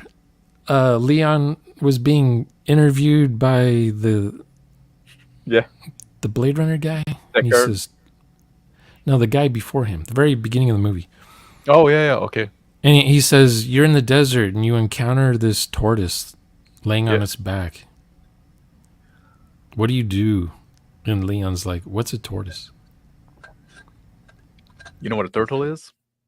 But he's basically, he's taking agency away from Leon. Leon gets pissed off and shoots him. Yeah, well, I think Leon knows at that point that he's failing the test, right? Yeah, Leon figures out he's gonna be called out soon. Yeah, because he doesn't know what a tortoise is. Yeah, that's a test. Yeah. Now, Rachel wasn't having any of it. She was totally throwing Deckard off because Deckard's trying to tell a story. Yeah. Dare to Wonder say, I don't think you should eliminate it in the vampire game, which is all about losing agency. Like, again, we say, like, there's some edge case when it's all right? Just like when you see you cannot move, you cannot move, right? That's like, oh, I'm taking agency. It's not, no, the world is like I said, it's not the GM taking agency from the player, it's the world taking agency from the character, right? Or you're tied up. You cannot move. Well, if your character dies, you lost agency. Yeah. Then that's all right. If the player gives you consent. Yeah. The X card was never drawn. Yeah. But and again, that's also something that can be discussed. And if you have the right player for it, when you go on a frenzy and stuff like that, right? And then like you turn into like this uncontrollable monster. Yeah. Have the player have fun with it. Let them you're in a frenzy. You cannot control yourself. Now you can who role plays the frenzy stuff? Or do we just fade to black? Yeah. Let the player the frenzy's over. Which could be an option because you don't remember, but also like you can let the player role play the frenzy. Why not? But if they're not trying to win at D&D, right? Or you fade to black and then you fade back in, and it's the aftermath. Who gets to describe the scene? Yeah. How many bodies are all tore up in the room? Like they can say the world can sometimes take agency away. That's okay. Yeah. And you agree about vampire. Yeah. If you take agency too much, also why bother? But like, what are we talking about mostly? It's like in normal game, we see that all the time when we look at the actual play online and stuff like that. That's where what the point of this video is. Yeah. The GM role plays all the player characters. Yeah, exactly. Like, so the players always don't have agency. Yeah, there's always those edge case, but oftentimes what we see, like, that's why, like, you got like in the stream there on the background, that you got like the end with the string and the player at the table, because that's what happened, right? It's also Stockholm syndrome, where the GM says, "What do you guys do?" and the players say, "I don't know. You tell us. You tell us, GM, what we do." There you go. That's a good way to say it. The hatch open. The hatch open. Everything that bolted to the spaceship gets jettisoned away. Yeah. Yeah. There you go. We're talking about like including you, the character, right? Being shoot out of a ship. Yeah. Yeah. Like dominate and majesty all the time to take agency. That's against also like you. If you can figure out a way to communicate to your player that is being dominated or being like use majesty against him, the player should be able to roleplay his character being dominated or being subject to majesty. Let's say you're slowly being what is it called when you're being the opposite of exercised? What is it called? Possessed? Yeah. Possessed. Let's say your character is becoming possessed. Every once in a while you throw in something like, Sean, your character grabs a knife and starts poking into his left arm with it. Yeah. That lets me know my character is going to slowly go crazy, or is starting to go crazy. Yeah. That's one way you could say you. Yeah, but that's what I'm talking about. Like, that's the world, or like something in game taking agency from the character. It's not the GM taking agency from the player. Yeah, big difference. Big difference. Now, huge difference. You're not gonna tell me that you're not gonna tell me that my character cuts out his eyeball, because I like both my eyeballs. That would be a player agency thing. Which one do you prefer?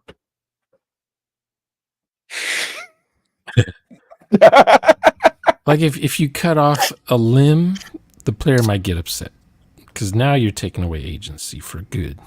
Because you think it's not much? coming back. I think that's cool. I mean, you have to have a social contract to start with. Yeah. Sometimes you have limb getting fucked off. It happens, right? Yeah, you start a night. You're gonna play a game of strawberry shortcake, and the first thing you do is you tell one of the players that he cuts his own arm off. Yeah. So I didn't sign up for this. Let's move on in the car. Let's try to catch up with the comments. So we're gonna do a lightning round, and we're gonna skip over. I think we talked about enough with the vampire stuff. Skip over Phil. Skip over. No, the comment. Yeah. Or show only Phil. Say, it sounds like you can completely get rid of the GM and just have 5 peer players. Oh man, Shauna's gonna love you there. Get rid of the GM and just have 5 peer players, and they can make up their own. Arun is trolling us now. He or she has seen enough of our videos to know what we're talking about. Not really sure what the GM is for. Okay, what the GM is for. The GM is to roleplay the NPCs. Roleplay the NPC and roleplay the environment, basically. Roleplay the environment, right? Describe the location. Yeah. Roleplay the NPCs. But he is a player, and your players allowed. I'm gonna go off on this Arun guy. Are players allowed to roleplay NPCs? Are they? Nope. Okay, I'm gonna try not to get mad. Yeah, but no. Make a video, Arun. Make a fucking video. I think the comment was also like linked to probably for me saying like, you don't want to prep a story and stuff like that, right? That's also like the GM, when you're GMing, you're not there to entertain your player. You're there to play a game with the player, and the game is making up stuff on the go, basically, right? It's a challenge. You have to have an MC. You have to have and it's fun. Yes, you have to have a game show host. Yeah, but you react to you react to what the players do, right? The players want to play Let's Make a Deal. The players want to play Clue. The players want to play, all the garbage TV shows from the 70s. That's how most people play their games now. And they want to be told a bedtime story. So, like, I don't like this view of the GM that, oh, you're there to, you come up with your story prep and then you present the story to the. That's not the role of the GM. That's the role of a storyteller, and that's a perversion of the hobby. Yeah. Well, 5e is a storyteller game now. That's the problem. That's how it's sold. A lot of people, like, you know, the people, like, their first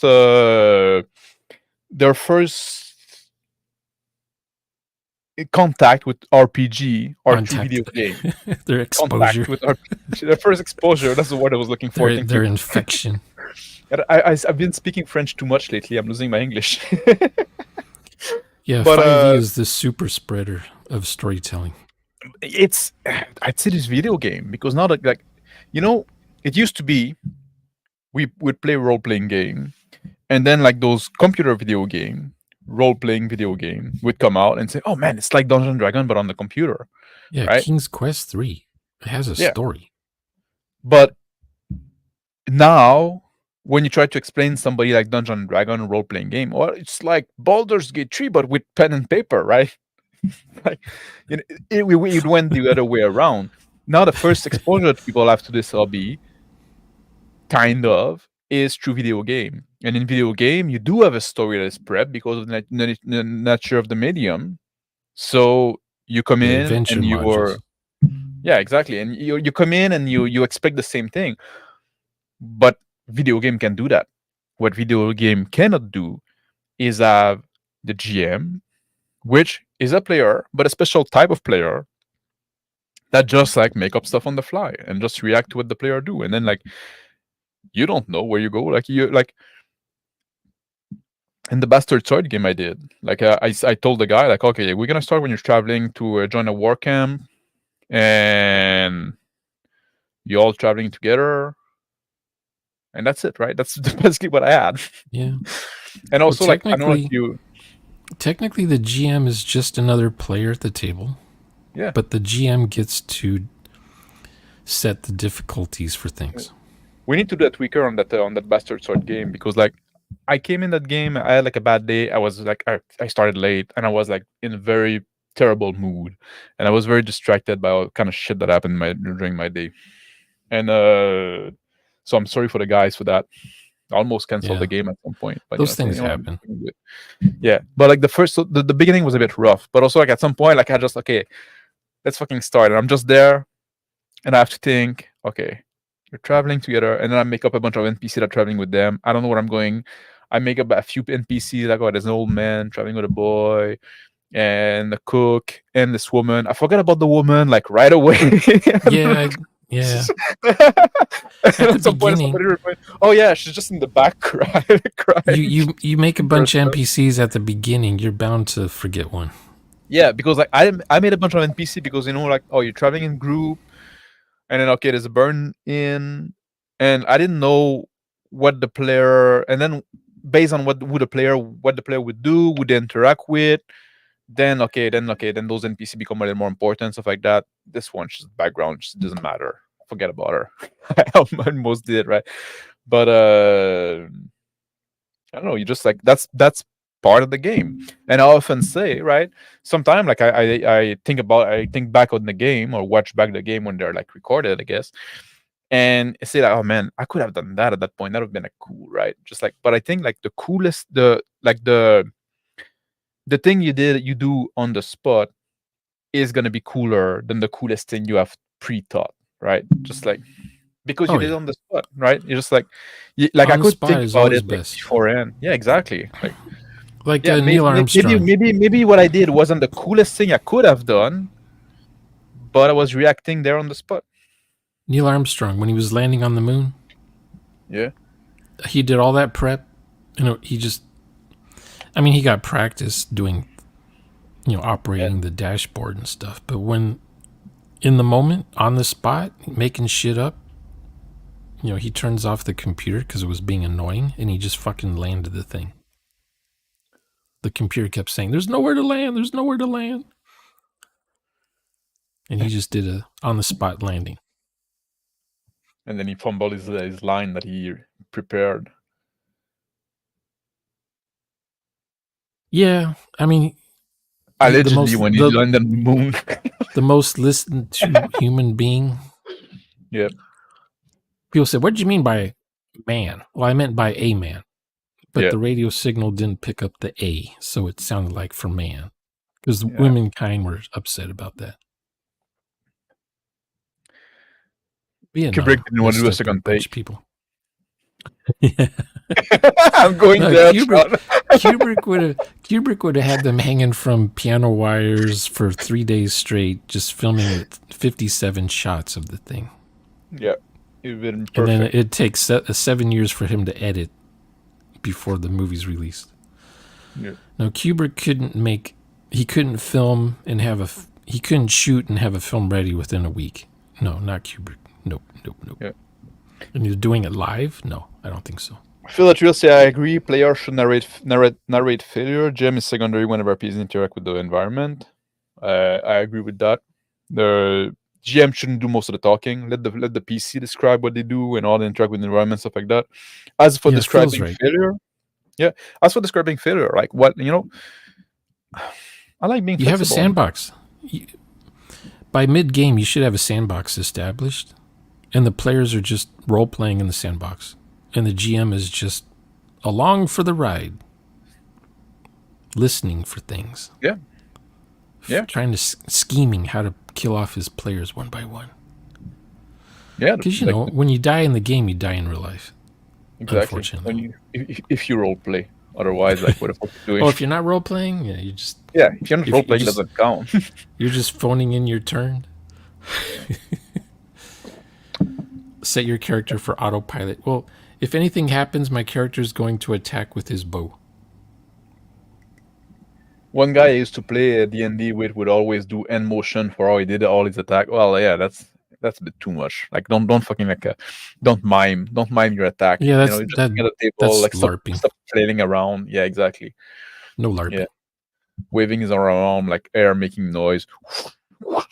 Oh yeah, that's unless he's role playing a character describing a battle that happened.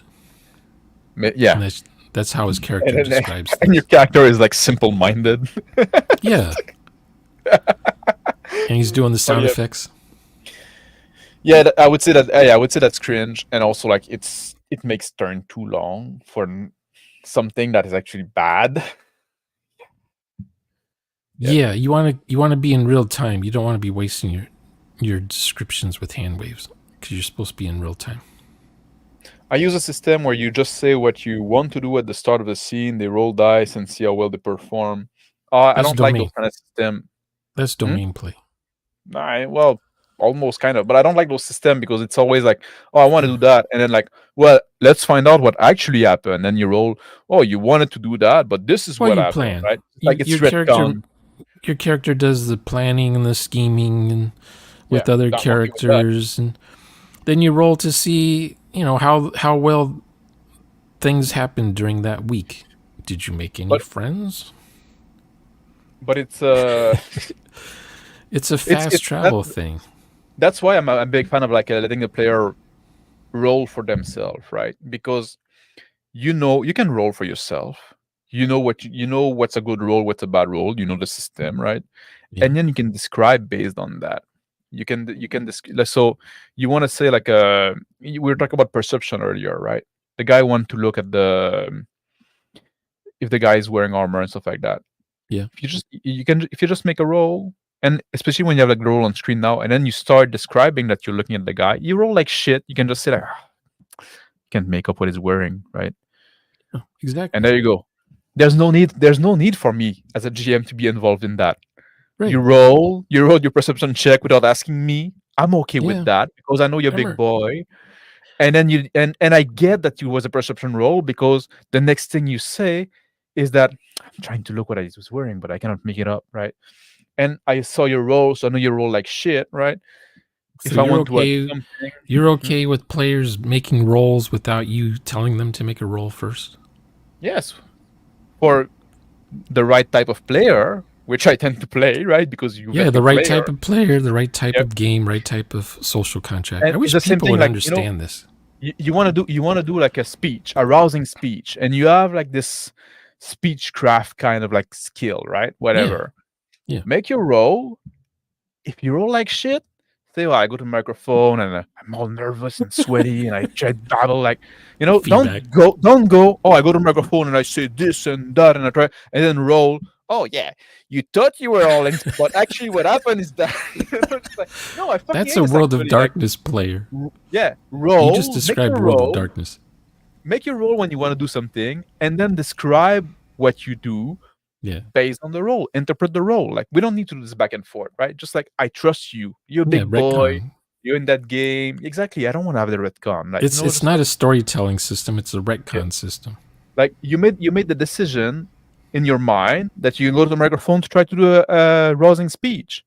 Yeah. Your turn come.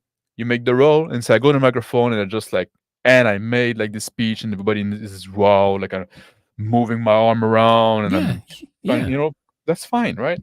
You don't even have to say the get speech. Your character knows the speech. You don't have to make the speech. I can see the roll result, so I get what you're doing. I got that you made this roll for the speech, and I see that you're rolling well, and you know you roll well because you know the system. So I get it, right? So we just it's the same. It's the same for when you're an engineer fixing the nuke on a submarine, so that the submarine can start moving again or get life support working again. You don't know. You've never been in the Navy. You've never been on a submarine. You don't know how a nuke engine works, but your character does. Yeah, so you don't have to describe what you're doing exactly. I am your father. Kick him, please. I thought you kicked him. He keeps coming back in here. In screenwriting, you can't have a sentence with ing as the verb. Yeah, in screenwriting, we have like very specific rules for writing. I say we like I studied that in university, screenwriting actually. That's part of the study I did. So how do you say jogging or riding a bike? You say he jogs or he rides a bike. Oh, okay. You don't. It's action time. You don't do the gerund. Yeah. But there's all kind of like. We see Mark opening shot. We see Mark riding his bike across the. Actually, in screenwriting, there's a lot of rules that actually apply to role play. Like you also have to avoid the it seems like or no. Exactly, like you don't say you, but you also don't say like, oh, the room is very describe how the room is. Don't say that the room seems very luxurious. No, just say what's in the room. Like, oh, there's a big candelabra, and just like if it's important. Like also you just say interior. It's you say daytime, nighttime, exterior. Yeah, you can say like luxurious interior, but you don't say it looks like or it's It looks like that scene from 2001. It looks like a Michael Jackson video. And you don't say like, oh, Jack looks tired, right? No, you say Jack is resting, is low. You try to describe action, and then like you should make it clear that the guy is tired, right? Jack is yawning. Yeah. Or that maybe wouldn't be correct, but anyway. Remember, folks, I'm in my second language. Yawns might be part of dialogue or something. Yeah. I say kinda, it sucks. We all have like those. We all do kinda. We all do the kinda thing. That's also something people listening at home, or not at home, wherever you listen, doesn't really matter. It's point can be the same. For people listening, right? We all have, like, we say we shouldn't do that. It doesn't mean that we're not perfect. We still have those. We still have our flaws, right? It kind of sucks. What we say here, it's an ideal. We also have work to do. So don't say, well, I watch your game. You do it all the time. Yes, I'm trying to get better. We're all part-timers. We're all part-time role players.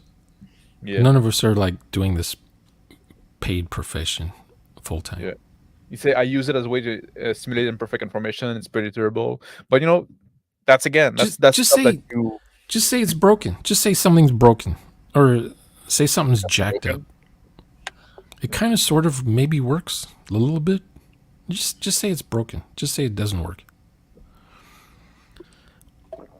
If poked in pride, damaged. just say it's broken. It's damaged. It's ruined. The ancient ruins. Well, it might The not be doors. ruined, you know? Is there a door with an oiled hinge still? No, the wood rot. You tap the door, it falls apart. It sort of But the seems hinge are broken. still very good. the hinge were well preserved. They're all made of Yeah. solid gold. Yeah. Oh, I loot the hinge. But you know, that's one Yeah. way to accelerate your RPG. Have outdoor. Thank God. your There's no wood and rule. rock. There's no D&D rule for scavenging gold hinges. Otherwise, every turn players are going to be like, "Are there any gold hinges I can take with me?" I look My at the hinge. characters. What metal are the hinge are made of? How big are they? I pull real hard on the Would I rotted know how wood. much they would be worth? I bring the hinge back. I put them in my bag of holding that can contain everything. But the Neo D&D player will say, "I roll spot hidden for golden hinges." They don't even enter the room. They don't even go near the doors or anything. Well, you know, opening doors. What role playing are all about? RPG are all about. It's too much work. Gosh, there's so many doors in here. Oh, that's a good point, Arun. Everyone is already socialized to be differential and use excessive likes and maybe to avoid conflict. Yeah, you never want to show certainty because then like people get upset. That's fucking annoying. That's the thing. It's like like when like people always say like, well, what we're saying here is like, oh, it's in my opinion, right? You said What I'm like saying 4 is, like, times, and you just said like 4 times just now. yeah, I do. It's like when you like. It's like when you like say. It's like. I do. Are say you it a from lot. California? Are you sure you're not Californian? Almost. You're not from the valley. Or Canada, the other CA. Do they say like a lot in Canada from watching American television?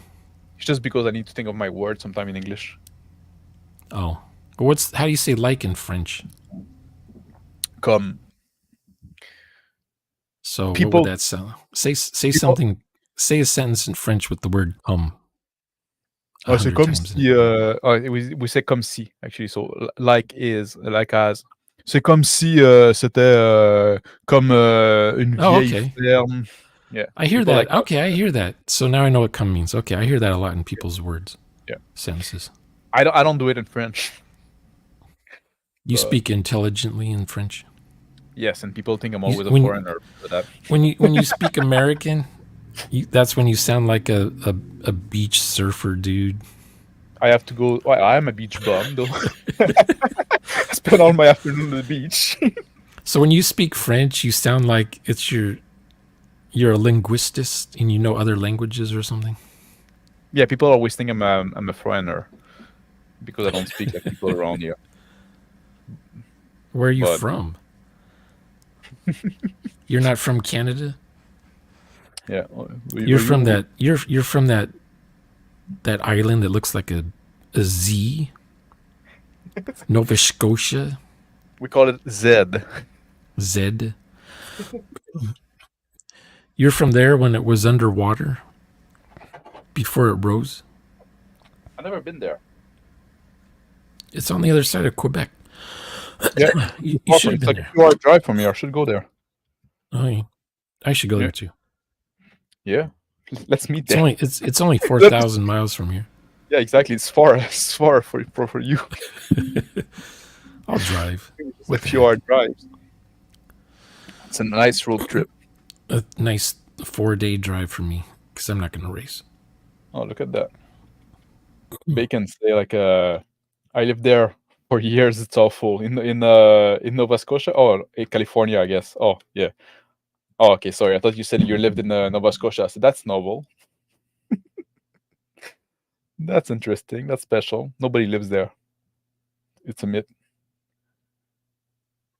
Why am I? Oh, fuck! I'm back. Oh, damn! I'm behind. Yeah, you're probably a mile behind. Yeah, I'm like an hour behind, over an hour behind. That's ridiculous. It's like the old days. I don't know. People like comment a lot now, I guess. Yeah, just go pick the ones aimed at us. Yes, I'm gonna skip some. Don't be offended, but just like at some point, otherwise I'm gonna be here forever. Are we streaming tomorrow, by the way? I don't know if oh I hello always stream. squat bench deadlift SBD. All right, fuck man, we're there. The rogue saying I tried to see if he's wearing armor, and the DM say he's wearing shiny full plates and cringe. Yes, I tried to see if he's wearing armor. Yes, he's wearing a full plate. But you know, if it's so obvious, that should have been described when you introduce the NPC, right? Oh, there's a guard standing there in full plate. There you go. It's taken care of. Well, if it's not just a dark room, It's not just a dark room.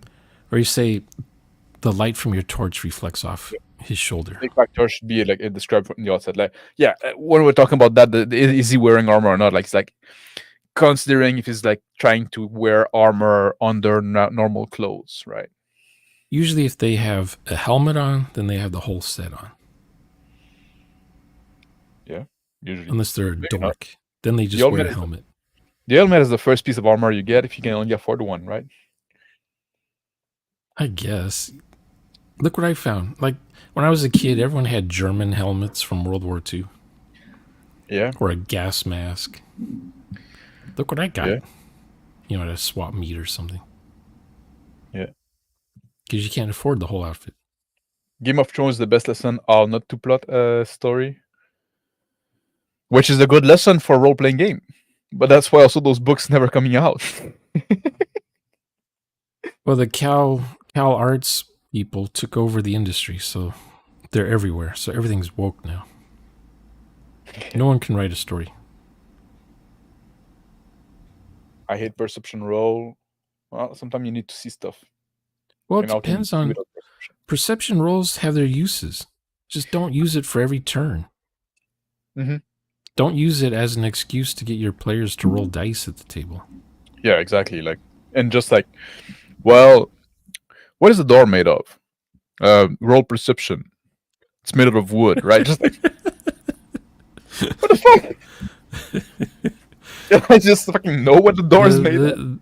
Neo D&D players have ruined the hobby for like at least the next 30 years. Because they're going to teach people how to play that way. We're here to help them. If they can come and listen, we're not that mean. We're just a little. They think they're role playing because Rick did a video that it's everyone's role playing their own way.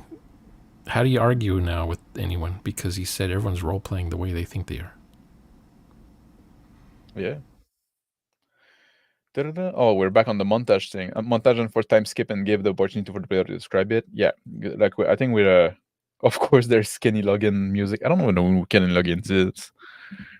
I got to admit. He did the music for not Maverick. What was the movie before Maverick? Like 40 years ago. Top Gun. He did the music for Top Gun. And Caddyshack. I might have seen this one. Caddyshack is a TV chase. Yeah. I probably saw that one, but I didn't see Top Gun. It's too militaristic for me. I didn't see it because I don't know. I was not a Tom Cruise fan, but now he's the only thing going now in Hollywood. Yeah, well, he did Maverick like 2 years ago. It was the only good movie from like 2 years ago. Yeah, I didn't like. It's not my type of movie. I like movie where like nothing happens. Oh, French movie. a movie nothing happens. Art film. That's my like a man and you would love A Man and a Woman. It's French. Oh, that's fun. A Man and a Woman. Oh yeah, that's 1960. Truffaut, no?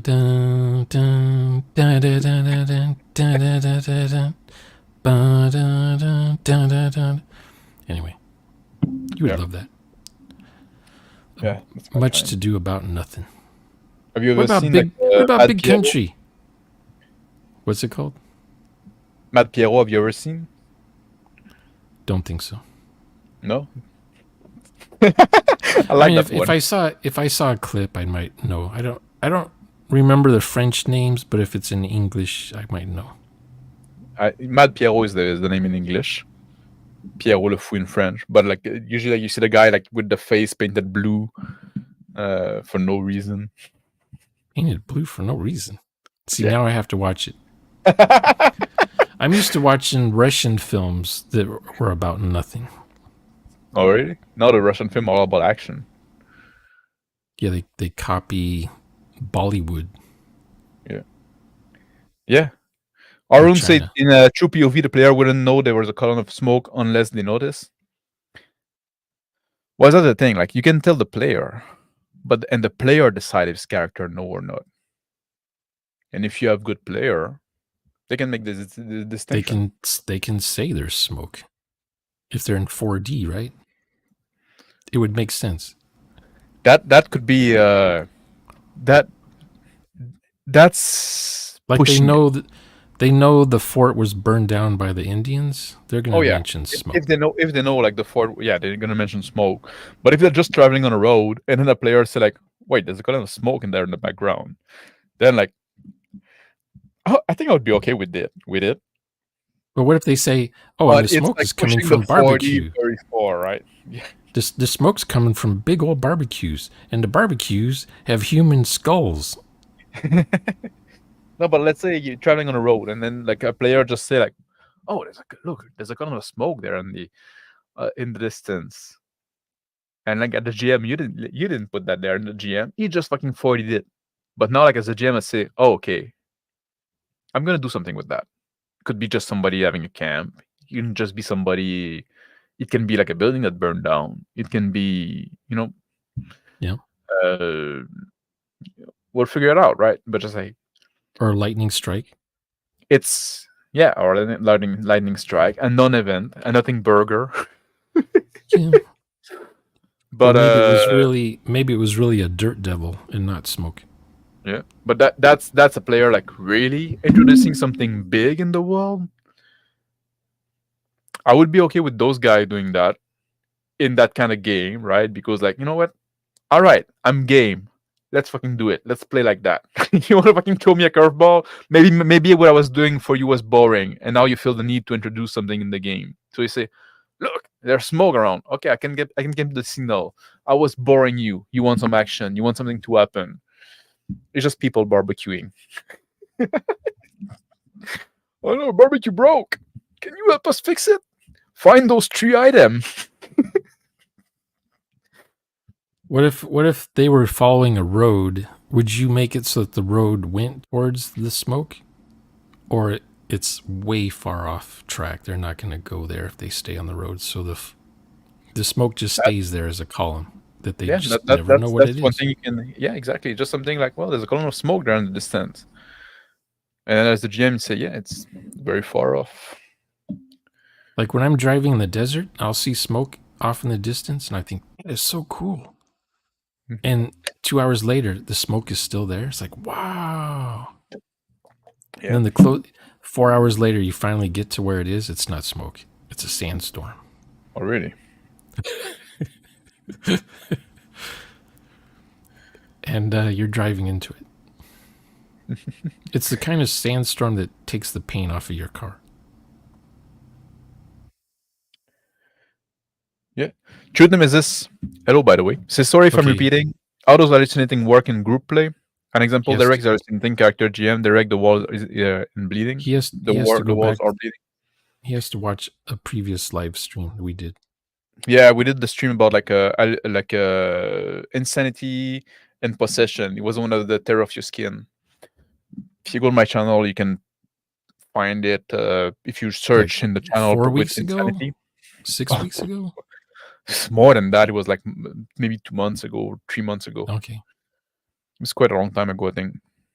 Time flies. Yeah. But I should make a playlist of Terror of Your Skin at some point. So yeah, like that's what I usually like to do. Like you just describe the reality as the character perceives it, right? Just like, so yeah, the walls are bleeding. Are they bleeding for real or not? Yeah, the cat has human eyes. Next time the cat has human ears. The next time cat has no tail. Yeah, and then it's all like no hair. Yeah. Yeah. It turns out it's a baby. Human teeth. Human teeth is like fucking horrifying on something non-human. For some, like we figured that out with Sonic when doing the Sonic movie. Oh yeah. Do it right. And Redo them. those fucking human teeth, and everybody's like, no. Don't put human teeth on stuff. Or you haven't seen like those fish, sheephead fish? They're like What kind they're of fish? Sheephead. Sheephead fish. Don't know what that is. For They're real? like those. Yeah, they're for real. They're like fish. If you just open their lips, their teeth look very human, and it's upsetting. Yeah. I've seen those. I didn't connect it with sheep teeth. Yeah, But yeah, I know what you mean. If you open the mouth more, like Yeah. They have multiple row of teeth, so then it doesn't look as human. But like when you just like open the lips like that, it's like it's weird. It's weird. They're just eating grass, seaweed, so they don't need canines or anything. No, yeah, basically like they're like cow. Yeah, the GM has power over everything but the player agency. I don't think so. You don't think so? No. I mean, in 99% of the games, sure, why not? Well, in the 99% of the game, they ever have power over the player agency. And they even have agency in 99% of the games too. Why not? But they do control the world. You know, if you want to make it rain, it rains. It's raining, right? If you want to have to be a drought, there's a drought. So that's a big control. You can if that was okay, if Dare to Wonder was honest, why then do the GMs say you do this, you say this, you go there, you guys are now here, you guys are now saying this to each other, you guys are now doing this, you guys are going to go? Oh yeah, no, okay, yeah. What agency is left by the player? No, when they actually roll their own dice. I've seen games where the GM rolls dice for the players. But in a better, I've seen that as well. In a better world, right? In a better session. A better session. Make the world better. One role player. The world just got better. One game session made the world a little bit better. A little bit better, right? This is a better roleplay session. One game session at a time. But in a better session, the GM does has power over everything, mostly, except the player agency, right? Or the player, the GM has the control of everything. Agency is the character sheet. The GM's not allowed to make changes on the character sheet. Well, and not control the character. Like let's say that like that. The GM can control everything, but the character. You know, you can control everything. Don't fucking control the characters. Sheet. Why you say sheet? In 99% of the games, the GM does not control the character sheet. I'm talking in a good game. Oh, in a hypothetical real role-played game, the GM just worries about their own NPCs. Yeah, and the environment. So that's the point, right? When you're the GM, you can control so much. And difficulty levels. Don't control the character. Don't control the character, right? So I think that's a fair way to put it. And usually the GM gets to decide what the setting's going to be.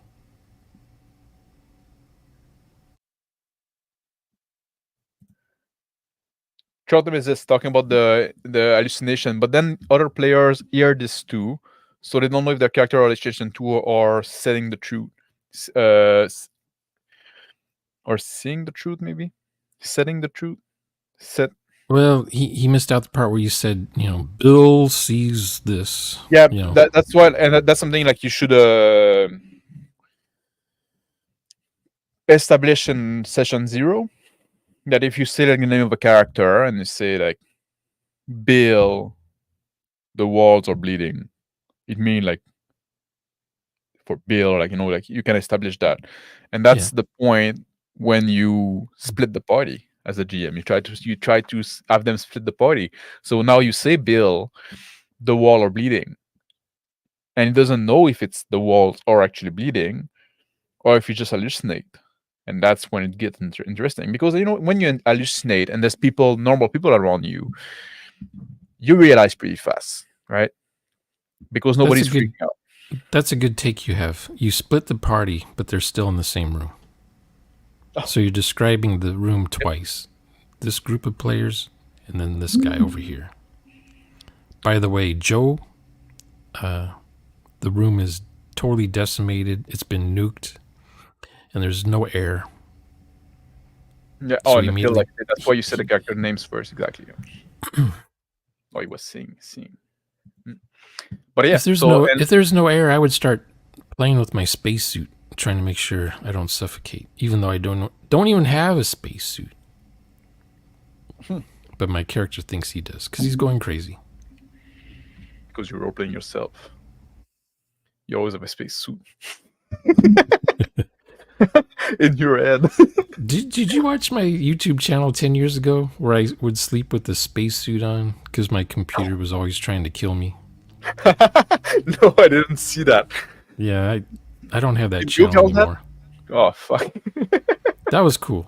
That was a whole series of videos. That's how I got my 2,000 subs, is just from those videos.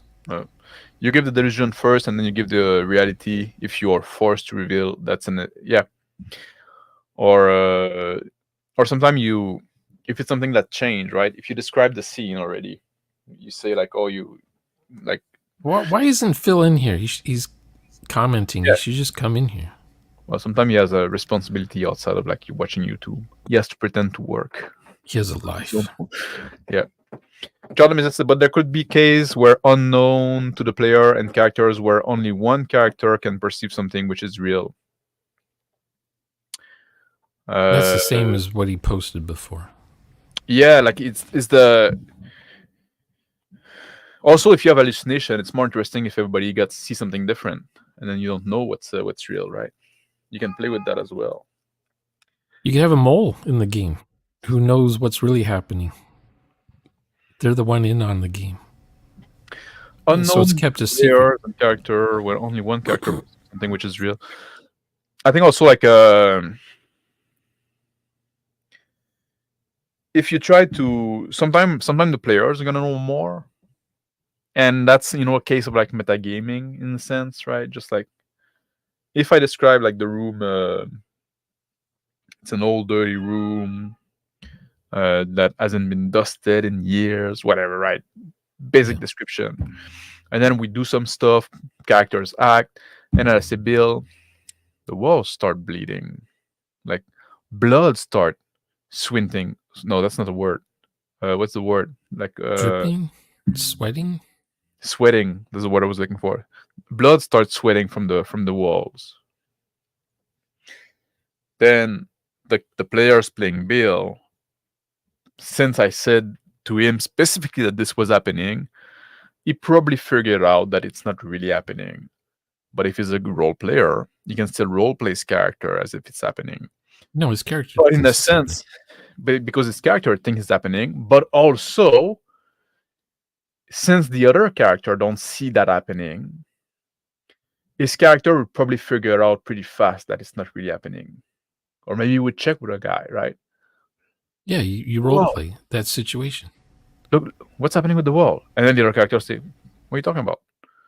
I said, never mind. And that's it, right?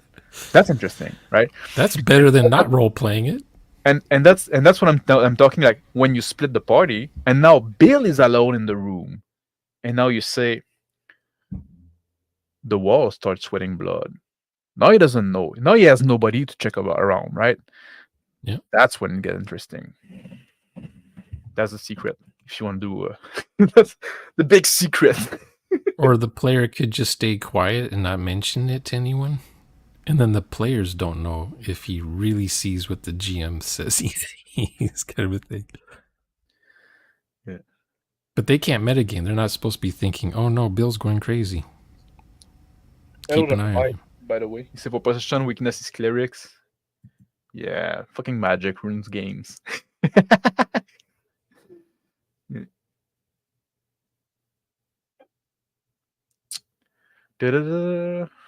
Sorry, I cut you off. I'm trying to catch up on chat a bit. I'm getting better. I'm only like 40 minutes late now. Well, I'm staying quiet so you can, so Well, I don't interrupt. You're doing your search. You're doing your deep dive search. So that's the time for you to ramble. Are you doing depth first search? I'm Or trying binary to search? diagonal. Yeah. And now they're talking a lot about RPG set in 1950s. Oh, that's my favorite decade. Really? Yeah. What do you like so much about it? It's after World War II and it's before JFK. The atomic culture, the atomic era. Yeah, before mainframes, before information age, before the space age. Yeah, and when JFK got killed, that really changed the tone of the country, right? Oh yeah, America was on life support when that happened. Yeah, ever since then, right? Because ever now it's since like, then, there was problem before, and now it was like, well, those problems won't get fixed. Yeah, the socialists basically took over. Yeah. Well, it took over before that, but now it's like, well, and there's nothing you can do. Yeah, now there's nothing you can do. And now, like, you try doing something about it, forget about it. Yeah, the secret society. Oh, they warn about the danger of secret society. Well, they're here to stay. well, actually, yeah. Yeah. So the death of JFK. Yeah, big change in tone. But 1950s had the other thing going on. Do you know about it? Where American television, the part of the point of American television was to show the Russians how Americans lived. Mm-hmm. So they showed like the best possible way of life. So the Russians would think, oh, the women, the wives all wear pearl necklaces. They wear pearl necklaces, and when they're vacuuming the house. But in doing that, also it was aspirational, right? It's like, maybe you should live like that. I think mass media should. It was push you in like one way of living. Patriotism. It was Americanizing. It was the American dream. Everyone's got a car in their car park. No one had a garage. Everyone had a car park. Back then, homes were small in the 50s.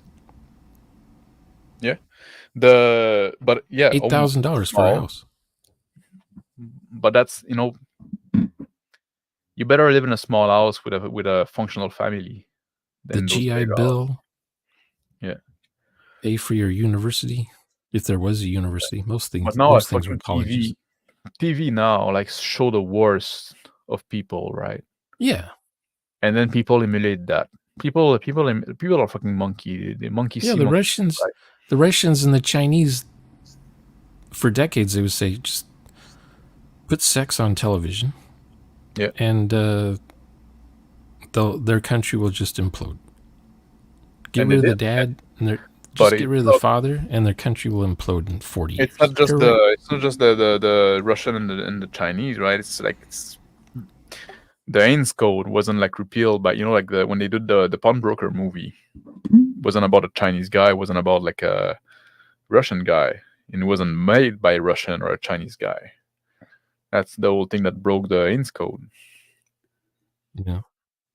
But now you got Europe telling America, what are you guys doing over there? Because when America goes down, they go down. Yeah. You know what I mean? Yeah. But yeah, I would support like putting back wives, homemaker, mother, vacuuming with pearl necklace on TV. That's what we should show. How do you do that? How do you put it back? A woman want to do. Well, yeah, exactly. How do you put the genie back in the bottle, right? Exactly. Yeah. Trout Nemesis say play BG3 with your friend rather than D&D 5e. For a lot of game, that was hopeful. Have like a better experience. People were hoping they would play the Baldur's Gate 3 instead of Dungeons and Dragons. But it was a passing fad, right? 6 months. Now you don't see it anymore on YouTube. Dungeons and Dragons is gonna pass. He's gonna pass too. He's gonna become uncool again, and then we'll be. Well, it's whatever D&D 5.5 or 6 is gonna be. That's gonna be the new thing. And all the OSR types are going to buy it. All the complainers are going to buy the new D&D. I don't know. You think so? They're nerds. They're going to buy whatever the latest thing is. They have to consume. Just get excited. And then they'll complain about it. Yeah. Can't they just stick with one E? No. It's always got to be whatever the latest thing is. Yeah, some do. A lot of them stick with the old edition, but I don't think it's a good solution either. If you say I go to a 7-Eleven and make up the cashier doesn't affect immersion, yeah. You just go to 7-Eleven, you say I go take the little girl working at the cash. Nice tattoo in the face. There you Just go. Just don't do patty cake in 7-Eleven. Just talk. Yeah, no idle chit chat. Just talking about, just to hear yourself talk. Say what your character would say. Do what your character would do. On both sides, the NPC side and the player side. Instead of, okay, I go in there and I talk to the girl at the counter and I ask her, does she have cigarettes? And then the GM's like, make a die roll. Okay, people are talking about each other. Make a die roll to see if you have cigarettes. Yeah. Because that's how these games are played. The player makes a die roll every time it's their turn. She looks at you and she says, yeah, we have cigarettes. How old are you? And then he's like, I tell her, how old is my character? I say that my character's 35. It's all out of character talk when they do make up stuff in the 7-Eleven. So what's the point? Oh, there you go. Dare to Wonder say, let's do a video about screenwriting and RPG. Yeah, we could do that at some point. I'd watch it. Message me on Discord. I guess that's how I do. That's how I do my shit. That's how I organize this kind of stuff. Does Dare to Wonder do videos? I mean, people on YouTube should be doing videos, right? I think he does. Of YouTube. I don't think I should check his channel. I'll do that right now. Actually, go to channel. Otherwise, if you're on YouTube and you don't have videos on your channel, that means you're one of those. Entertain us. He doesn't have video. He's one of those guys that just wants to be entertained. Entertain me. But now you're not supposing to have a talk. So yeah, we can have a talk. Yeah. It takes a while to get people to make a video. Bacon say, I used to be a script reader and I've worked in Hollywood. I have IMDb credits, but I don't pay for their subs, so they're all scattered. Already. I don't know if I have IMDb credit. I had credit for the. I had a credit for the acting guild in Canada because I've been in a movie as an actor.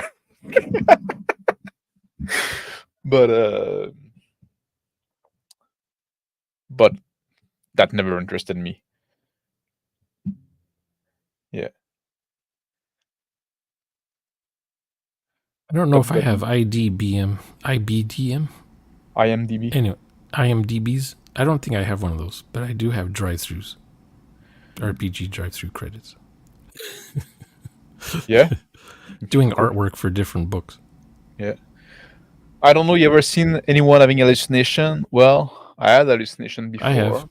I haven't seen their hallucinations, but I've seen them having hallucinations. Yeah, me too. And I had a hallucination of my own too. So I've been on both sides of that.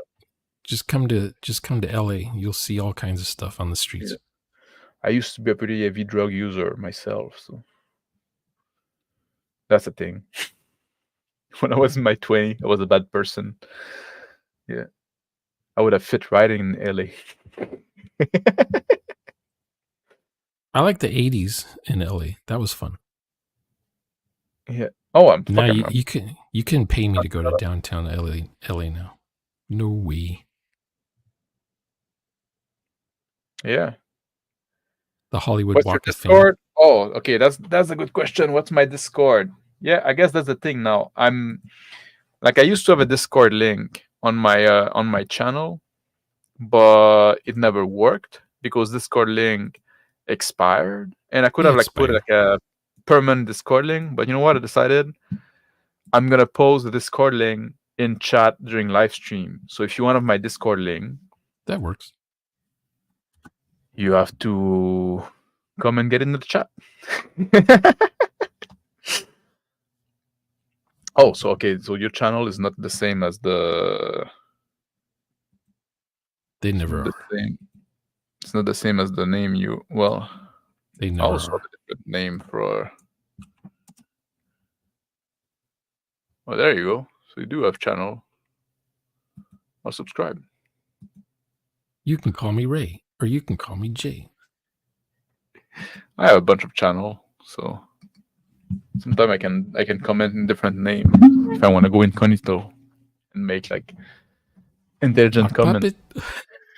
Suck puppet. If I want to make intelligent comment that won't ruin my brand, right? Something that's not hateful. Oh, there you go. We say, "Yo, it's me." Hello. So you got the link there in chat. Does that show for everybody? Yeah. Yeah, probably will. You're the only one who can do links. But he posted his link. Oh, I guess I can do the link. He just posted it without being a link. There, that's the link. He can't post back People can without click you on. without you approving. Yeah. So, did we exhaust the topic? So let's do a wrap up for people still watching. I'm trying to remember. One of the things we talked about is something that Condor DM hates. That we do. Condor DMs ate something? Yeah. That's something that we do? I thought he loved us. Just one thing we did. What is it he normally hates? Oh, because we were sort of talking about players making their own die rolls without being asked first to make a die roll. Yeah. There's a lot of game masters out there who think, oh, the players should only roll dice when they're asked to. Yeah. And, that's the thing. I don't disagree with that for most game. But, For his games. I don't play with randos, right? That's true. I play with role players. I play with top player. What is it? Not trash tier, but the other tier. The player. Oh yeah, that's right. Elite role player. Elite role play. Yeah, some players I don't mind if they already have an idea of what their character's doing. Oh, they'll describe what they're doing and then do the roll. Yep. I already told them what the difficulty level is. I don't need to know what kind of roll they're making. That's up to them. And then they start role playing soon after their die roll, so I know right away if they succeeded or failed or a variation of. Because I use Mongoose Traveler 2nd Edition, so you have like 6 degrees of success and failure. And they know what skill to use. Yeah, here's the thing. That game I was watching this morning, the player would ask for rolls if they can make a roll, like a perception. The players are actually asking, can I do a perception roll? Yeah. But then they're sitting around thinking, okay, now what is it I'm rolling for? Like they're trying to describe what their character's doing after making a perception roll. Me as a player or as a GM, I already have an idea in my head before I even mention a die roll. Now if you fumbled your roll, then you're gonna say, "Whoa, I was trying to just do something unimportant." It's like, oh, can I roll again not do the important stuff? I catch the game masters asking for die rolls from players, and the game master doesn't know what the die roll's even for yet. He's looking an encounter table up in the book somewhere. Some GMs just have a habit of asking players for rolls without knowing what the rolls are going to be for. I think oftentimes that's also a way to buy time, right? Yeah. And most players take forever to roll dice, so that gives the GM a chance to look something up. Yeah, you got a few minutes to, The smart players will figure out, hey, he's not even using our die rolls he's asking for. He's just going on with the story. Well, of course, because it's a ruse. I'll ask you for a perception roll because that's the go-to when you don't know what to do. Oh, roll a perception roll. But then if you roll like shit, you don't want to keep the story locked off. You have a story to tell, so you keep. Yeah, everyone give me a perception roll. Okay, and then finally it comes down to, okay, you guys see that you're inside a tavern. big whoop. Yeah. Roll for opening scene. roll. Yeah, exactly. You say like you see Arun say you see the lot of excuse me. You see that a lot for monster thing. Like they ask for a roll because they know the monster has an attack, but they need to reference the actual DC. Roll dex save as he's looking up the monster in the book. Yeah. Yep, that happens every day. Yeah. It's to buy time. So just making it up. But and that's the even GM like, has to see what his monster does for revenge. yeah, and it's even worse when you're fucking like putting people through a story because you fucking prep that game, you fucking prep that story. Yeah, I have my You should notes have here that somewhere. like Andy, right? Exactly. Let's see, where was that map again? I had it a minute ago. Oh, was that in my notes or was that in my Google Drive? Oh man, hang on, let me check. Yeah. Should we wrap that up, Sean? Yeah, I think we've said enough. Let's do a resume of because the topic was Yeah. We go around, we sidetrack, we talk a lot. Oh yeah. Let's do a resume of the U. Let's go with the green, yellow, and red, right? Okay. When it's green to say you. You are here. When you set a scene. And describing where the players are at and what's around them. Yeah. Like you set up a scene at the start of a session. Oh, you're on that ship that just came out of hyperspace or whatever. Yeah. You're on the bridge. You're on the bridge. And now we establish where you are, but from now on, you establish where you are as the where are you on the bridge? Like, if you're the engineer, you're at the engineer station. Yeah. So that's or a you're green just walking in. You. Another green to use you is when you is not used as the subject of the sentence. So if something is done to you, right, then that's fine, right? Something taps you on the shoulder. Yeah, exactly. Then that's fine. And we discussed more, the edge case of possession and stuff like that, right? Yeah. Those are edge cases, right? Yeah. It's different thing, right? So like that's the formulation I'm going to go with now. There's 7 fingers on your hand instead of 5. Yeah.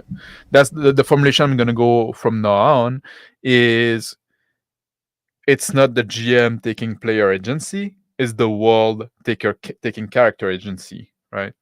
That's a different thing. So those are the green for seeing you. The yellow, which are the more. Should we go for the red? Let's do the yellow last because yellow are most interesting. The red of seeing you. The eyes, ears, nose, throat. I would put those on yellow. That's what the GM is that to the players. I would put those on yellow because they're bad, but they're not the worst. The worst is you think, you feel, you do. Okay, you're right. I was going to get to those. Worst. Yeah. You walk around the room, or spoiler, all of you those feel are red sad. Yeah. You feel sad. You think fond memories about your mother. Blah blah. You think you see a pink unicorn in the backyard. You go out and look. You pet it. It turns into a demon child with 2 unicorns. You walk through the door. You give me a perception you the door handle. Yeah, those are the give red. Me a save roll. Yellow. The feeling stuff, like you see stuff like that. The eyes, ears, nose, throat. Yeah, I say like those are not great. There's more elegant way to do it, but at least it's just like a way to pass like sensory information about the world, right? But again, it does take some agency because we said about it, right? Okay, it's the dungeon master talking instead of the players, and it's also it doesn't say like it doesn't give the opportunity to the player to ignore a stimuli, like or say like decide that his character maybe didn't pay attention to that, didn't react to that. Maybe his character is colorblind or has no sense of smell. Take care, Phil. Have a good night. Thank you for your comments. He kicked himself. himself finally. As well he should have. Finally. The guy in Skyrim says, finally. Yeah, but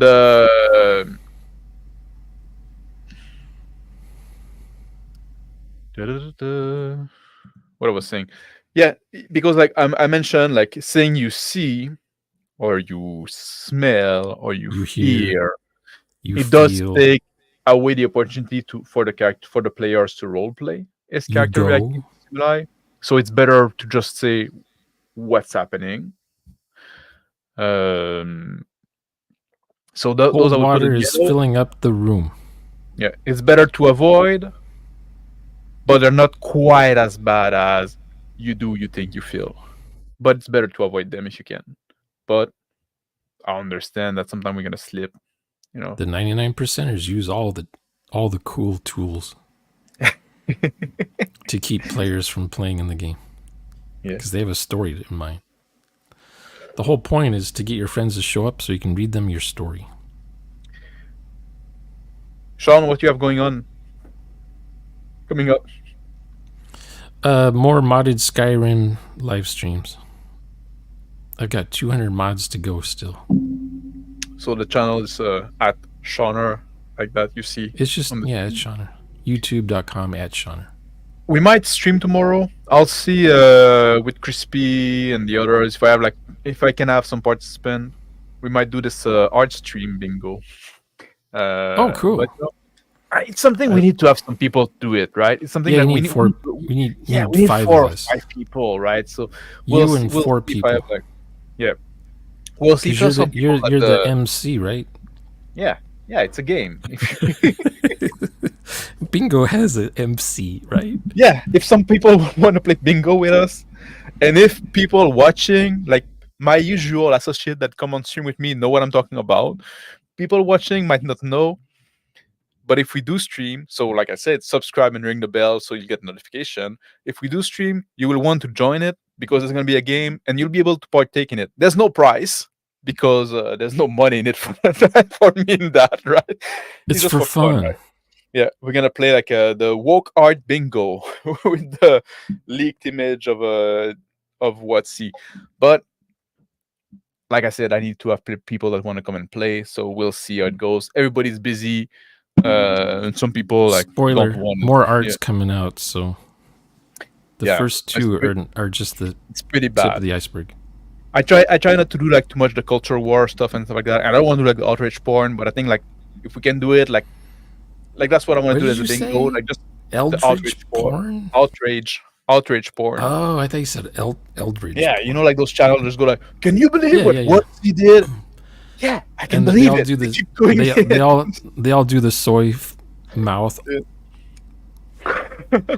Exactly. Yeah, they all do that. All of them do that. They all went to the same YouTube content creator school. Yeah, no, I don't like doing that, but I think once in a while we can have fun too. We can have a laugh, right? So we'll see. Real that fun. Might come up tomorrow. But I need to have like some. I need to have some. I need to have some associates or some. You need some live. What do they call it? Yeah. When the magician says, "I need a live something." Live audience. What is it? What does he say? I can't remember now. It's usually the girl who knows how to do the cut in half trick. And he always says, I need a live something.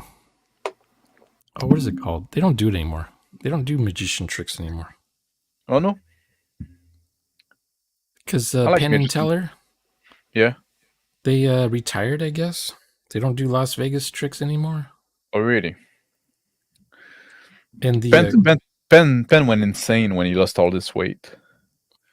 Oh, he did? Yeah, I think he went on a diet that was too extreme. And the Copperfield guy, he retired, and the Jennings guy retired, and who else? Chris and Joe. No one cares about.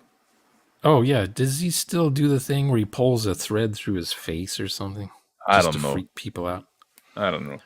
He puts a thread in his tear duct and he pulls it out or something. I don't know. That's just fucking gross. That's just fucking gross. Just do regular magic. Yeah.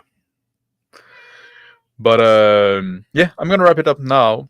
Thank you, Shoner, joining me there on stream for this conversation. You're welcome. Thank you for everybody that watched live and commented in chat and stuff like that. That's part of the conversation we have as well. I hope we can answer your question. I know we had to skip a lot because at some point I was so behind, but I hope we get to answer most questions. What? You get mad. I got mad. Chat makes me mad. That's fine. I get over it. I'm okay now. Yeah, I'll live. And yeah, and also like people in chat, don't take it too personal when Troner gets mad, right? So you have to keep living your life nonetheless. Yeah, that's something people like take stuff way too personal, right? It's just like, don't you think? Well, you get this one guy who's talking about, well, I've been in the hobby for 40 years, and like already, I already know there's a problem there. So you go against the opinion of somebody on one thing, and then they fucking hate you for like months. It's like, yeah, fuck man, get a fucking life. Who's Unless you're dad. Shoner, he's just this old fart. He's not even. He doesn't even play D&D. Yeah, never pretend to. I played D&D 40 years ago. That was enough. All right, and finally, thank you to everybody that watch on the replay. But really, you should join live because that's when it's the funniest to watch. Although if you watch on the replay, you can watch sped up, so maybe that's worth something. Yeah, I talk slow, so you have to watch me at 1.25 or 1.5 or whatever. Yeah. Do I talk fast? But I talk with you talk accent. normal. Maybe. You talk with. I understand your accent, so I don't have a problem understanding you, except when you said. What did you say? 5 minutes ago. When the word Eldridge. I thought you said Eldridge. Outrage. You were saying outrage.